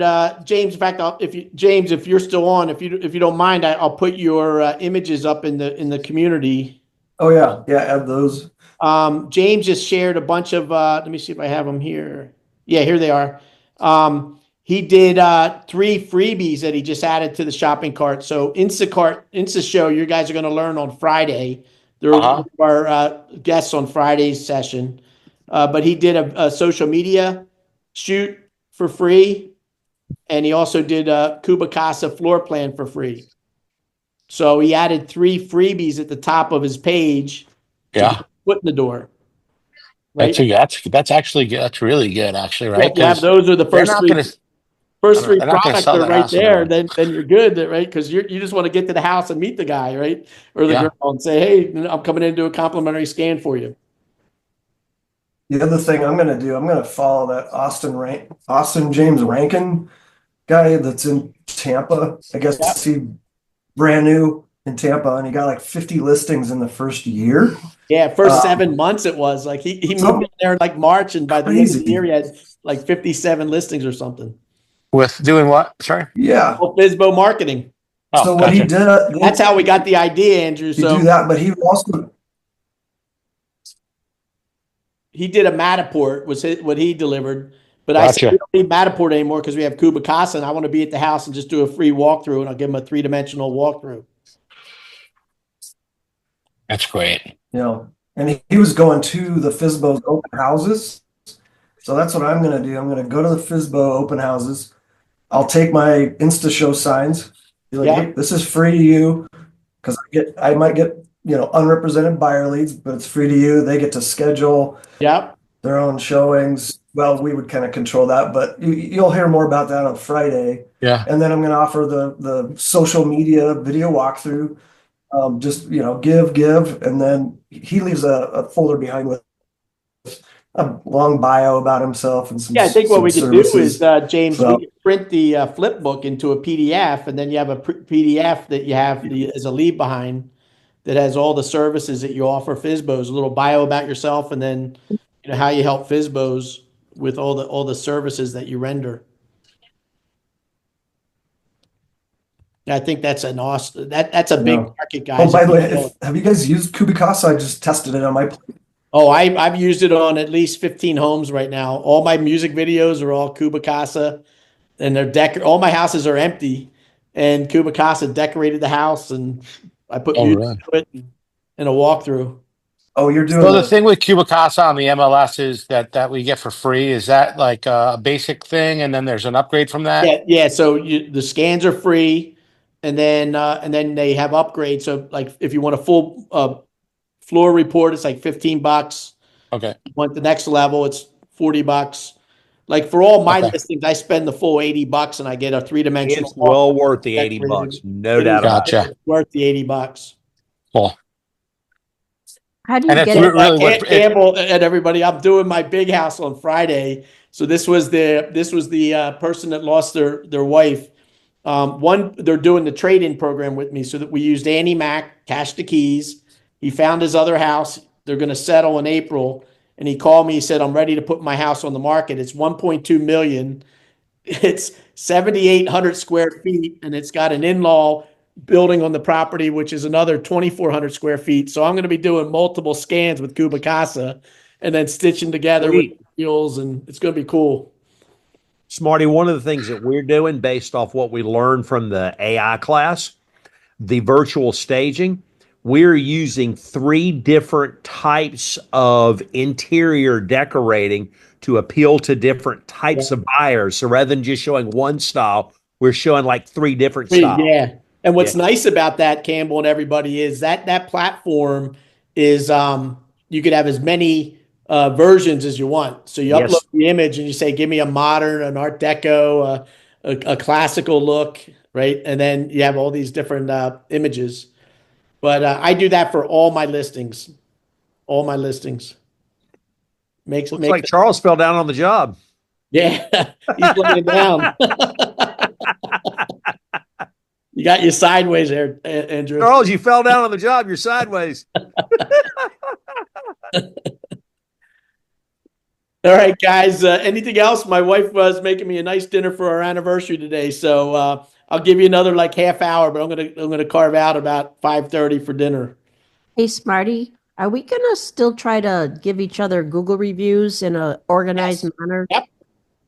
Yeah, in fact, I sent 3 out this morning. So there's actually training in the training course of how to do Google reviews in the CRM.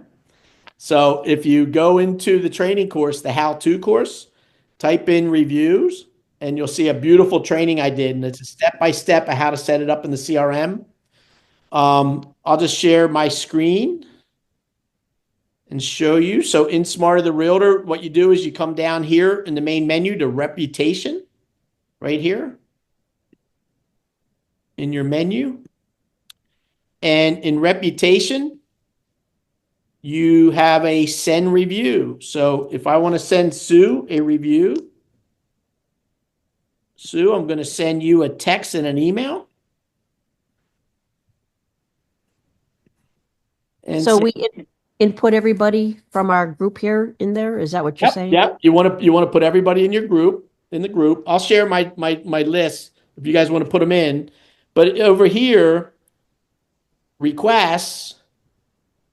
Now, look, it says, Sue, I sent a text and an email asking for a review Veronica, Sandy, and Alan. So I don't know if you're on. It looks like Alan already did his. He got his email. I think he already opened it and he did a review. Yep. Oh, they already delivered. That's cool. I just got it. Yep. Yep. Smarty question on that. Do we want to do them all at once, or do we need to No, stagger? like what I suggest everybody do is you do not want to do them all at once. So what my plan is in my Google Calendar, my regular calendar, I put every 3 days, I'm going to be sending out like 2 review requests. So I'll have like 4 every week. Okay, so that way over the course of the couple months, we'll get 100 or so reviews. And in the email, in the settings here, guys, you craft the email that you want to go out. So, I went into ChatGPT. So if you get one from me, this is all ChatGPT. I said, hey, Campbell, just checking in. Would you mind leaving me a quick review? Also, send me your review link so I can return the favor and leave you one too. Appreciate it, right? Smarty, you rock. And then I created an email one. And email, if you don't respond, I have a second try. So if you don't respond to my text and my email, you'll get a second email. But same thing. I just wrote a little email that goes out to you guys. And So you're not using that for your clients, you're just using it for other realtors? No. So I use it for my clients too. But so right now I'm doing a push for the agents to get all the realtors to give me reviews. But like on my reviews here, I sent a different version of it. And Tanya, we just closed on a house last Friday. So Tanya and her brother Al just gave me their reviews today. And what's nice, guys, is in the review, you could turn it on here to be auto respond to the review with AI, suggestive response, or turn it off. So when they gave me a review, the AI automatically responded to them with their name and everything. Thanks for the wonderful review, Tanya. I'm delighted to hear your experience as a realtor was positive and we could assist you in selling process, right? So this was all AI generated when my client put in a review. So Marty, what I'm gonna do, Jonathan, for everybody is I set up the email and text for all you guys, and every week I'm gonna send out requests to you guys, and I'm asking you send me. So I'll give Campbell a review, you give me a review, I'll give you a review, kind of thing, right? And then for the clients, Jonathan, I have a QR code because in the settings you could tie up a QR code. So I bring this to the closing table, so they don't get an email and a text from me, but I set up a QR code. Right. And I'm going to bring that to my table because I have a bunch of closings in April and May and stuff. So I'm going to make a little table tent to bring to the closing table with my personalized QR code. So when I hand the buyers their keys or the seller congratulate them on selling the home, I'll have them scan the QR code at the title company and leave me a review right there in the room. Marty, does that also post to Google for you, or is it only on the website? No, this is right to Google. This is right to Google. And it also does in the settings. I set it up for both, where are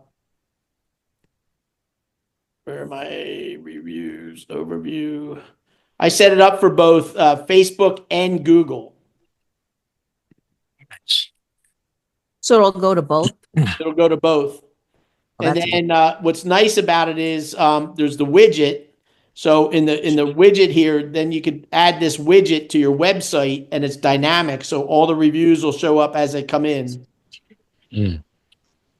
So Smarty, what happens? So I respond, I give you my link, you respond to me, but I put you in a list now for reputation management. And a month from now, because I forgot you did it, you get a request from me for a Google review. What happens if you review me again?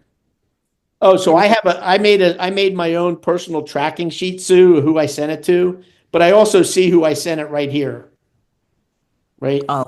So I can over here, I can stop if I don't want, but I'll know if those that gave me a review, it'll show up here. And then all the reviews are right here. So I can keep track of who I sent it to. So we just have to be aware that, like, if I respond and you respond and you're 4 weeks down on my list, I just need to take you off. Yep. Okay. No, it automatically come off. As soon as you respond and give me a review, Sue, you're off of this list. And now really? you're over here on the reviews. Oh, it goes from one to, oh, that's even better. It's automated. Yeah. Yeah. So as soon as you leave me a review, Sue's going to come off this list and over here. So I just made another tracking sheet. So now, like next week, I'm going to pick Campbell and Andrew, or John. Jonathan already gave me a review, but I'll give like Andrew and Campbell. I'll send you guys one next Tuesday or whatever, and then the next week I'll do. So I'm just going to stagger them so they don't hit my Google page. Oh, 20 in one day. So do we have a list of everybody in our group? I mean, I know we have the AI list that we talked about, but do we Yeah, so have- I'll put the link up in the shared drive, the link of all the agents. Because I don't think you could do it from here, but it's in the community. Oh, okay. So if you come in the community, but I think I have to give it like a downloadable list because I don't think you could download from here. Let me see. So when you're in the community, you will see everybody in here. Come on. I got a real quick question. I'm going to go through all those videos because I think that I might be able to finish like buttoning up a lot of the things that are still need like a little buttoning up, right? But I think that even along the way, I learned like, oh, I thought that was done and it's not. Could I get like at the end of the week, like 20 minutes so that like you can go through with me and audit it? Well, what I'd like everybody to do is use my checklist to audit yourself first. Like if your phone's A2P, you check, all right, I'm A2P, my phone's up. All right, is my website up? Boom. Right? Is my 12 seller campaigns done? Boom. Right? Okay. So, just go through the checklist and just make sure you go through that little training. Do I have my 12 seller campaigns going out one every month for the next 12 months? Okay. Yeah, I'm sure there's a couple things, or at least a couple things in different categories that I need to finish. So yeah, I'll do that Charles, before I. This is for you and everyone on the team. You really need to go through all of the emails that are being sent out and send them to yourself to make sure you like the way that it comes out to represent your voice to the people that are going, and you know that it's correct when it's sent. Make sure you have yourself as a contact and send it to you as that contact so it fills with names, telephone numbers, and everything else. That's the only way you can check it, and it takes time to do it, but it's well worth it. It's well worth it. Slowing down to do that. Okay, cool. Good advice. Yeah, like when I talk about the email templates, there's over like 340 emails in the system. You don't have to do all 340 yet. Break it down by the seller categories. So if you're not going to do divorce marketing, you don't have any divorce leads, there's 14 divorce emails. So, but if you're doing expireds, you better look at those 14 expireds and make sure that they read the way you want them and they all work. And then one of the real quick questions is on the what is it, My Plus leads? What is it that you're paying for on that? I pay $70 for the My Plus leads. I get FSBOs, expires, cancellations, withdrawals. You could add another 20 or 30 to get pre-foreclosures. Yeah, I'm on the $70 plan. So Marty, I just sent a review out. Marty? It says it's queued. Where is it queued? What do you mean queued? Well, it's like I look at the review that I've sent out, and it says, queued. Google has a review process before they push it out. Okay. Yeah, Google to make sure it's not scammy or spammy before they put it on their main site. So, but it hasn't arrived in my virtual assistant's inbox yet for some reason. Like, I guess Go High Level hasn't sent it out yet. Yeah, it should send it out, but it's all based on time zone, Tom or Rob. So they may be in a different time zone. It's waiting to send it to them. Okay. All the texts and emails that go out they respect people's time zones before they send it. How do you change the Facebook page that it's a setting set because you can't set it there? That's in Has to be done settings, somewhere else. integrations. So you do all your connections in the integrations. So Okay. come down here to settings and then integrations down here. And this is where all the Facebook is. This is the main Facebook stuff like YouTube, TikTok, Google, right? You're connecting all your stuff here. But then when you're in the social planner right here, in the social planner right here is where you make your connections to all your pages. So I have multiple Facebooks, multiple Instagrams. I'm going to have multiple YouTube channels. Is that for your listing to leads or what is that? No, this is for my own posting. So when I have a house, when I have a house on marketing, I go through here. So that's your Saturday, Sunday stuff, pretty much. Yeah, these are like when like the way Bob and I are using this is like when we're doing, sending out a newsletter and we want to send out on social media, the news, whatever the content is, or a blog, we'll use this to make that post and send it out, to our social channels. Did you Marty, ever find one the thing member for group? you. I know we got a little sidetracked. Find the what? The group of members that we could have so we Oh, can yeah, right here, Sue. I thought I showed everybody right here in the group. So all the members are right here. There's 246 of us. Is there an easy way to download that? And then what I'm going to do is I'm going to put it in a downloadable sheet Oh, okay, great. I'm sorry, I didn't. with phone number and emails. Yeah, because I looked here. There's no easy way to download. Okay, I didn't perfect. see the download button here. Marty, FYI for you, Mary Lynn with bonus is gone. She's no longer with the company. I reached out and finally heard back from a guy named Kyle. So she's not there anymore. Her contact information is no longer valid. Who's that? Mary Lynn with bonus. Oh, She's with no bonus. longer Yeah, with the company. I know she left. Yeah. I Yeah. reached out there to find out when they're going to be in PA, and she's like, Smarty, I'm no longer with bonus. Yep. Yeah, unfortunately, I don't see him in Philly yet. They're going to be Not in Atlanta either. Can't even get them to come. What's the buyer group that you were saying is coming on real quick? That's national, and you were talking about them the other day. Yeah, I'm going to try to get them on next Friday. So we'll train everybody up. It's a training. So he told me to hold off the announcement until we get on the phone on the Zoom because he's going to train you and he wants to have a controlled rollout of the new buyer. Oh. You mean this Friday or the following? Next Friday. Okay. Next Friday. Juanita and Jeff. Jeff, you had your hand up, I think, the longest. So Jeff. So how do you turn off the AI response to Google reviews? Oh, right here when you go into reputation. So go to reputation right here and go to settings. And right at the top is where you have your option to turn it off, suggestive, or auto. Okay, so suggestive would be best if you don't want it to automatically reply. Correct. And then you have other options here, guys. And this is all in my training. I train you how to set this entire module up.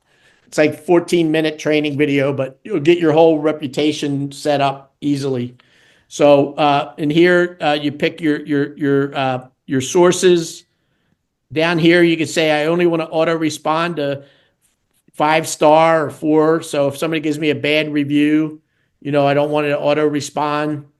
And then how long after they make their review do you want to respond? So I said 1 hour later, respond to the review. And then at the bottom footer, I said, thanks, Smarty, right?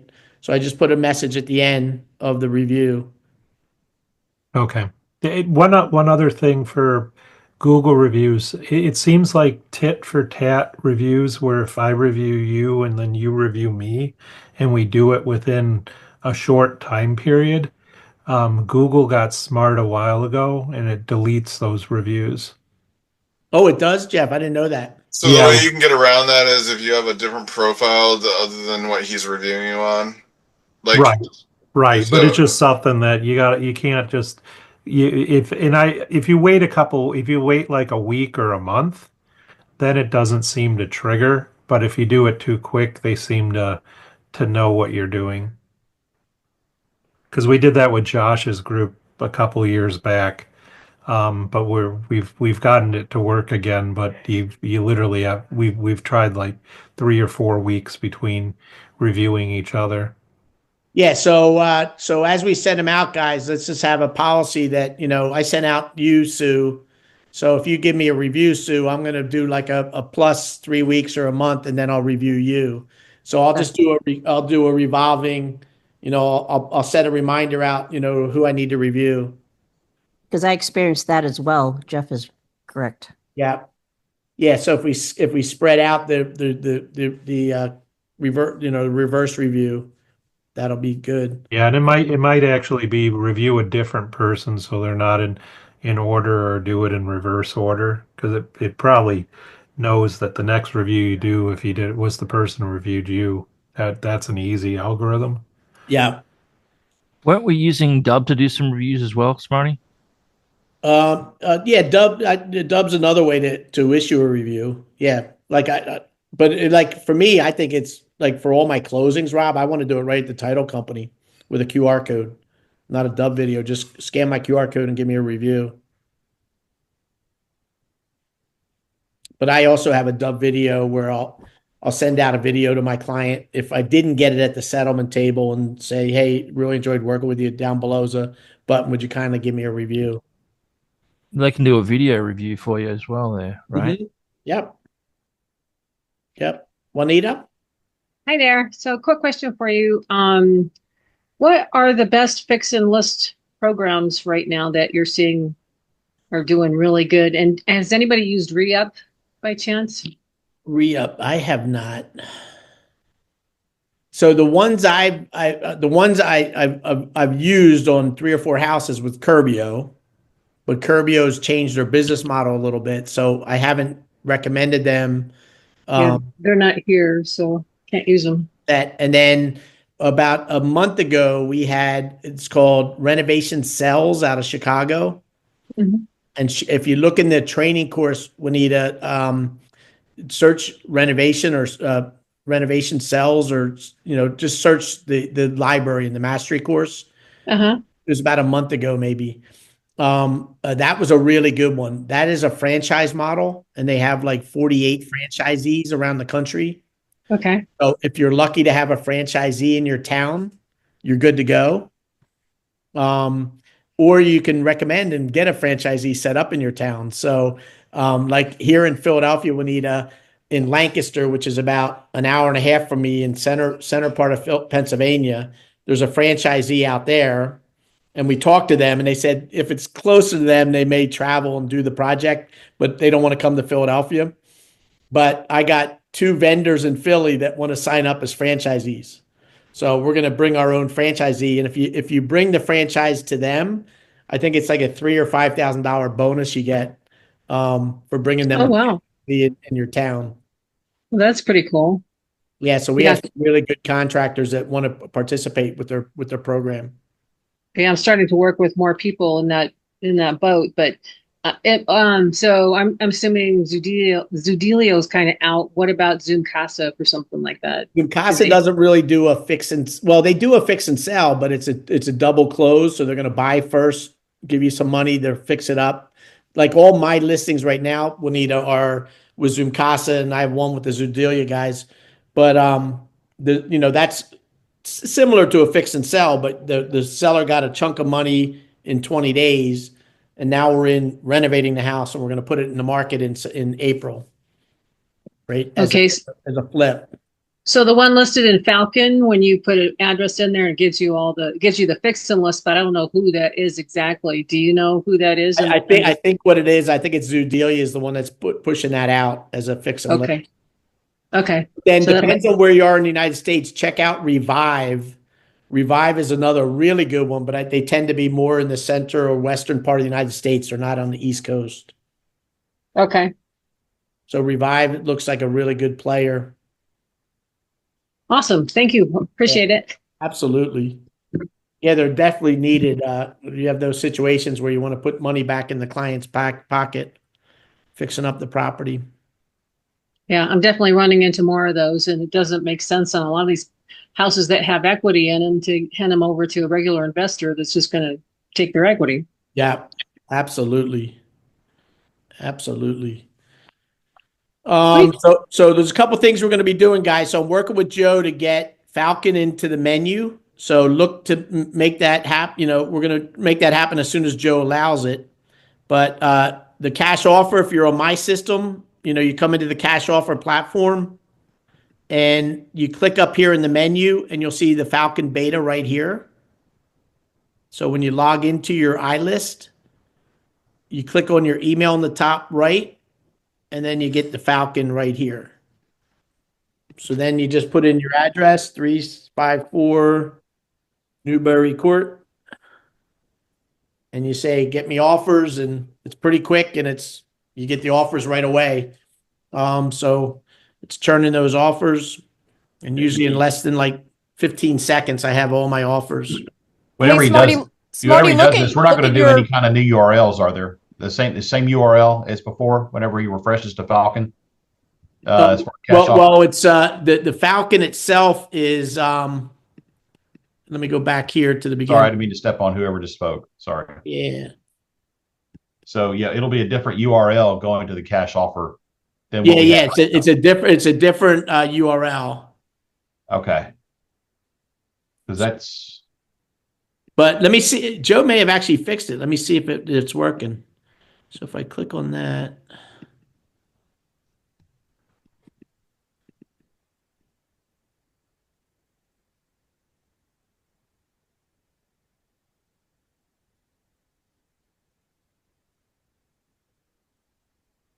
Can't click on it.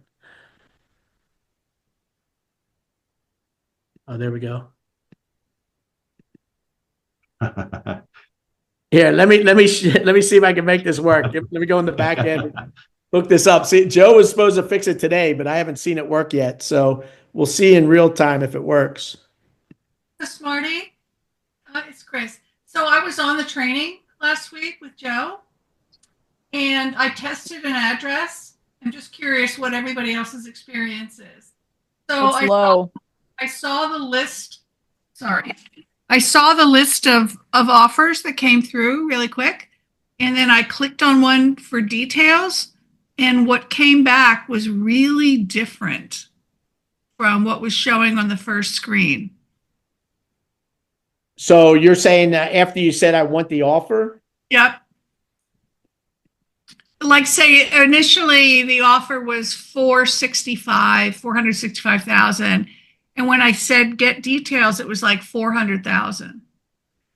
And there's like all these disclaimers about how this is just for discussion or whatever, but I was just wondering how to manage that process. Oh yeah. So what you want to do, because this is a big part of the whole the whole process, right? Is speed to lead is critical to get to the kitchen table. So the whole idea is these institutions, they really need a day or two to formulate what the actual offer is, Chris. But if you put the address in and Joe put up a list that says these 6 people are in the background going to get in touch with you in 2 days or 3 days, right? It doesn't do you any good or the seller. So what they all decided to do is they're using a weighted average, like they're putting some padding in. So based on their padding, Chris, it may say 460 based on the 4 valuations with Zillow and Realty.com and all. Based on that, maybe they deduct 6% or whatever, and they say that's the initial offer. That's what they're showing to you right away. So I can at least have a conversation with the homeowner and say, look, I have 4 or 5 parties that are interested in buying the house. I got some initial offer numbers. They're getting them together. I need to come see you and formalize the offer. So I always tell the homeowner, this is only preliminary. And I never tell them the number when I'm on the phone with the seller trying to get the appointment. I just get the appointment and I go over, and I don't whip out the number when I walk in the front door, right? I go over and I consult with the seller and I describe what those offers are all about. And based on as we're peeling the onion and we find out what the real motivation is, I may never even show them one of the Falcon offers, because I may go to like an Annie Mac cash to keys trade in, or I may do like before I would go to Curbio and do a fix and sell. based on what I hear from the seller. But if the seller wants to move forward with the cash offer plus, for example, from Zoomkasa, I explain how it's a two payout system and how it's all going to work. And step one is we got to underwrite the deal. So I'm going to take pictures and send them back to the underwriters, and they're going to formalize an offer for you based on what they see about the house. Okay. And that number, that 460 may go up or it may go down based on what we know about the house once we're there. So we may get there and you put $30,000 into a brand new kitchen and Zillow didn't even know about it and they didn't know about it. So the 460 may turn into 480. Or we may get there and the place is a piece of crap. It needs a lot of work. That 460 may only be 400 because it needs a lot of work after we look at it, and then we're going to help bring it up. Okay, great. So it's all how you position it. I never rely on. I tell them the number will change after we take a look at the property. I was going to mention, Smarty put together a nice training on kind of like how this all works, all the different, fix and list and list with a twist and all that. If you haven't gone through that, I recommend it. And I've got to watch it a couple more times probably, and maybe do a deep dive on that. But it was pretty eye opening. And he gets into the spreadsheets and shares the spreadsheets so you can put together stuff as well. So.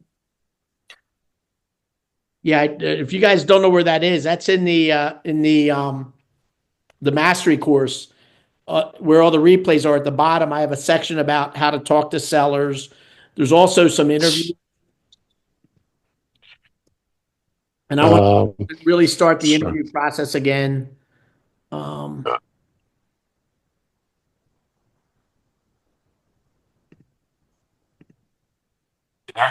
Yeah, I'm just seeing if it's going to work, guys. Give me a second.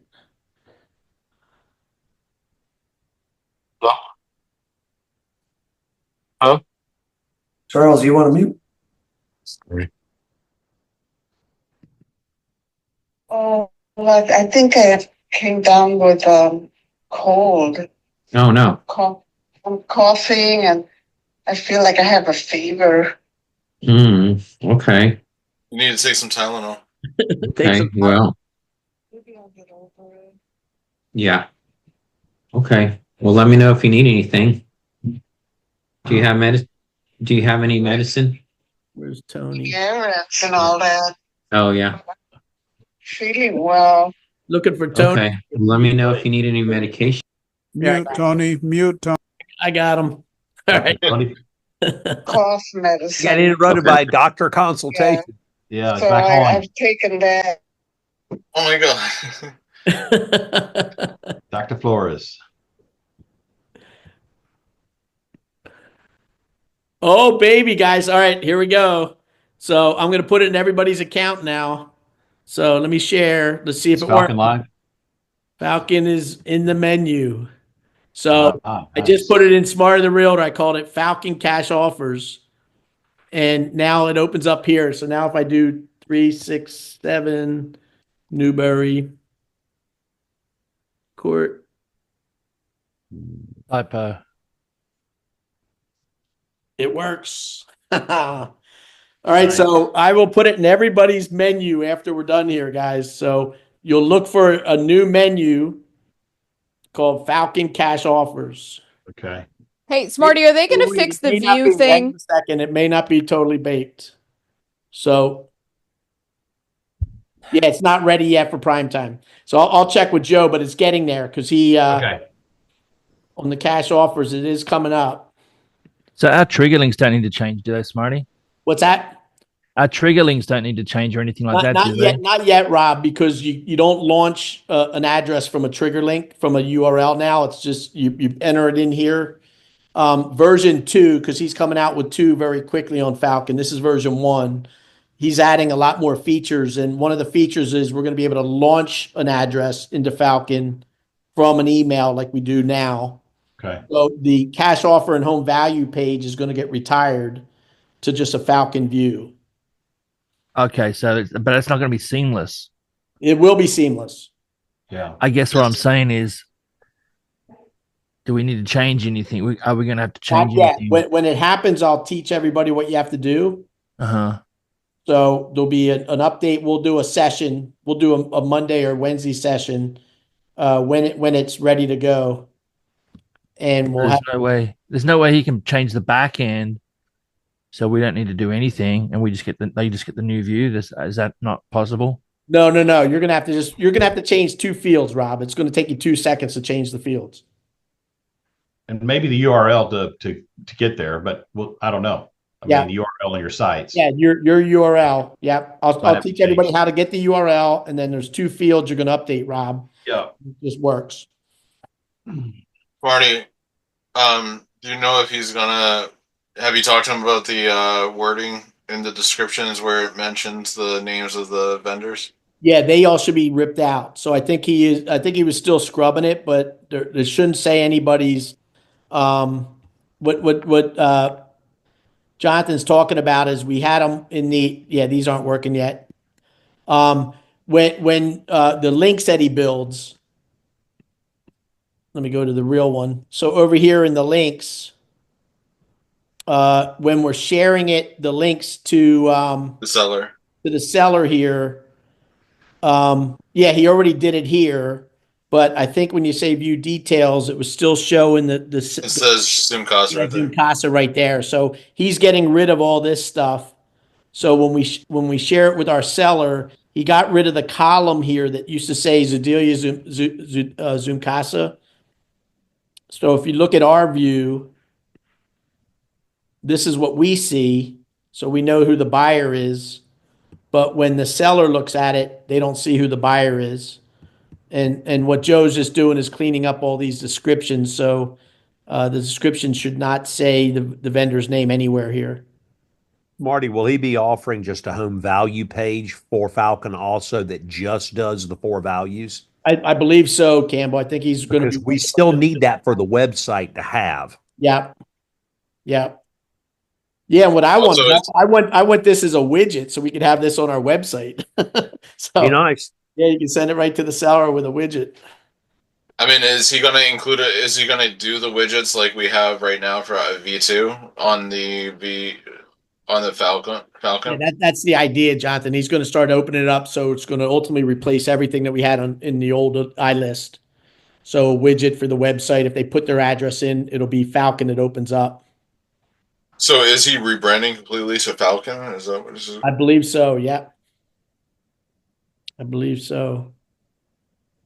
Yeah, but this is nice. This is a beautiful interface. So it'll be nice, guys. Once we just run it right from the menu, this will be super nice. So he pulled Open Door and OfferPad out of there, huh? Yeah, yeah.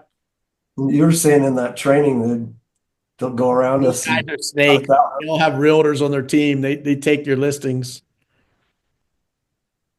All right, dead to me. Yeah, and what I want to do is, guys, I'll put the Falcon link as a field, like on the contact record. We already have the iList URL. This is the original one. I could add a Falcon link. So you're on the seller, you just open up Falcon, get their address in there. But what we don't have yet is the ability to launch the address in a URL. That's what we're waiting on for Joe in version 2. So once we have version 2, it'll automatically generate the URL for Falcon offers, and then you just open it up right from here. And then Joe and I are going to test for Postcard Mania.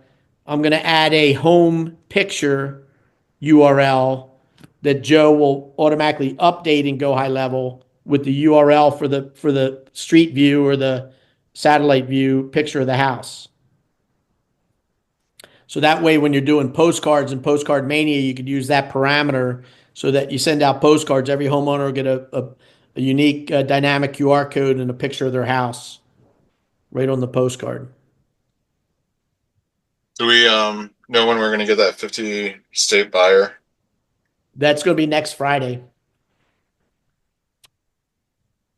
we're working on a training program to launch it out to you guys because there's things. It's not like Zundulia and Zoocasa. There's things that we have to do, guys, for this buyer that we have to do a little bit more than we normally do dealing with a Zoom Casa. So he wants to make sure everybody's trained and ready to go before he turns it on for you. So he has his own portal though? Yeah, he has a mobile app. Hmm.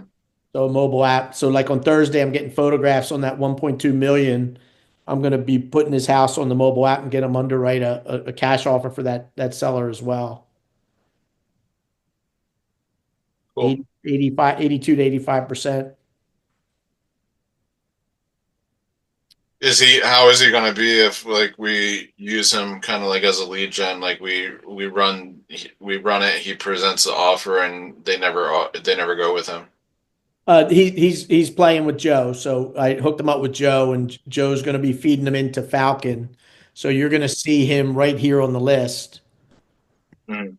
And what we talked about with him is he wants to be in the first or second slot in offers. So he's working on how he starts to rank here when he puts the offers up. It's ranked by price though. So Yeah, he wants to have the best offer. He already has the best offer. yeah. Well, that single transaction is going to be a Single big deal. transaction, 80 to 82 to 85%. That's huge. That is Yep. massive. Well, yeah, I mean, basically, I don't know how Joe's ranking it, but if it's ranked by net offer, then he'll probably be coming out as the top one. Yeah. All the time. As long as his numbers are good and you get within a range, he doesn't gut it, because that's the biggest thing. I mean, double transactions to singles a big adder, and then you've got as long as he's not just lowballing, because that's the stereotypical thing you fight, for the investor community. Yeah. No, he's their whole model is the basically the after repair value. When he puts it back on the market, he's offering you the value of the house. When he puts a for sale sign in the front yard, what's the likely for sale price of that house? Yeah. Right. So he's doing the underwriting at that level. He's not lowballing the offer. So he starts with that number. If it's 400,000, you're getting 82% of that in one transaction. Yeah. And then he takes that 18% spread, and that covers he wants to make 8% profit on every house. He wants to give you 6% as an agent in closing costs and make ready costs. He takes that out of the 18%. I assume he'll say no to a lot of houses too at those numbers. He's going to be very tight on certain thresholds. Yeah. What he wants. I mean, you can't have solar. If you do, you're going to be super careful on your equity, and payout type stuff. Otherwise you'll get burned. How can he get so accurate on those ARVs? They have a full underwriting team. They're going to do a full CMA. Yeah. So what they all do though, Rob, Zudelia, Zoomkasa, they all have underwriters that are going to run their own CMAs. They're going to ask you as an agent to provide CMAs, but they're going to do their own analysis and look at other homes before they give that offer. Yeah, but we know what's happening with the market. A lot of price drops out there. So I'm just wondering are they going to lose on some deals, perhaps? No, they're looking at they're looking at the whole market, and they're relying on us now. Like they want us to provide the comps because we're ultimately selling it for them in Philly. So is there any chance that if he buys something, is there a chance that we can list it, that we don't originate it? What do you mean that we originated? Like we don't find him the property to buy originally, and like he needs some property sold in this marketplace. Is that ever a scenario? Not really, because they turn these pretty quickly. So when they're buying, they rely on the agents to find the properties, and then they're giving the agent the listing to sell for them at the end. Yeah, I'd be interested why he left Zudilio. I mean, that'd be an interesting story. Zillow. I'm sorry. Oh, Yeah, I know why. He went through the whole backstory for us, and he'll go over it when he meets with us. But the reason he did it, Bill, was he was early on when Zillow was doing the offers. He was the money guy behind them, and they were crushing. They were doing hundreds and hundreds of deals every week, all around the country. And then the president CEO of Zillow went to him and his group and said, we want you to change your offer model. We want you to buy on the Zestimate. And he said, I'm not buying on the Zestimate. And Zillow CEO said, well, you're not buying on the Zestimate. You're not a partner of ours. He goes, well, I'm not going to be your partner. And they divorced. Wow. He said, I only do ARV.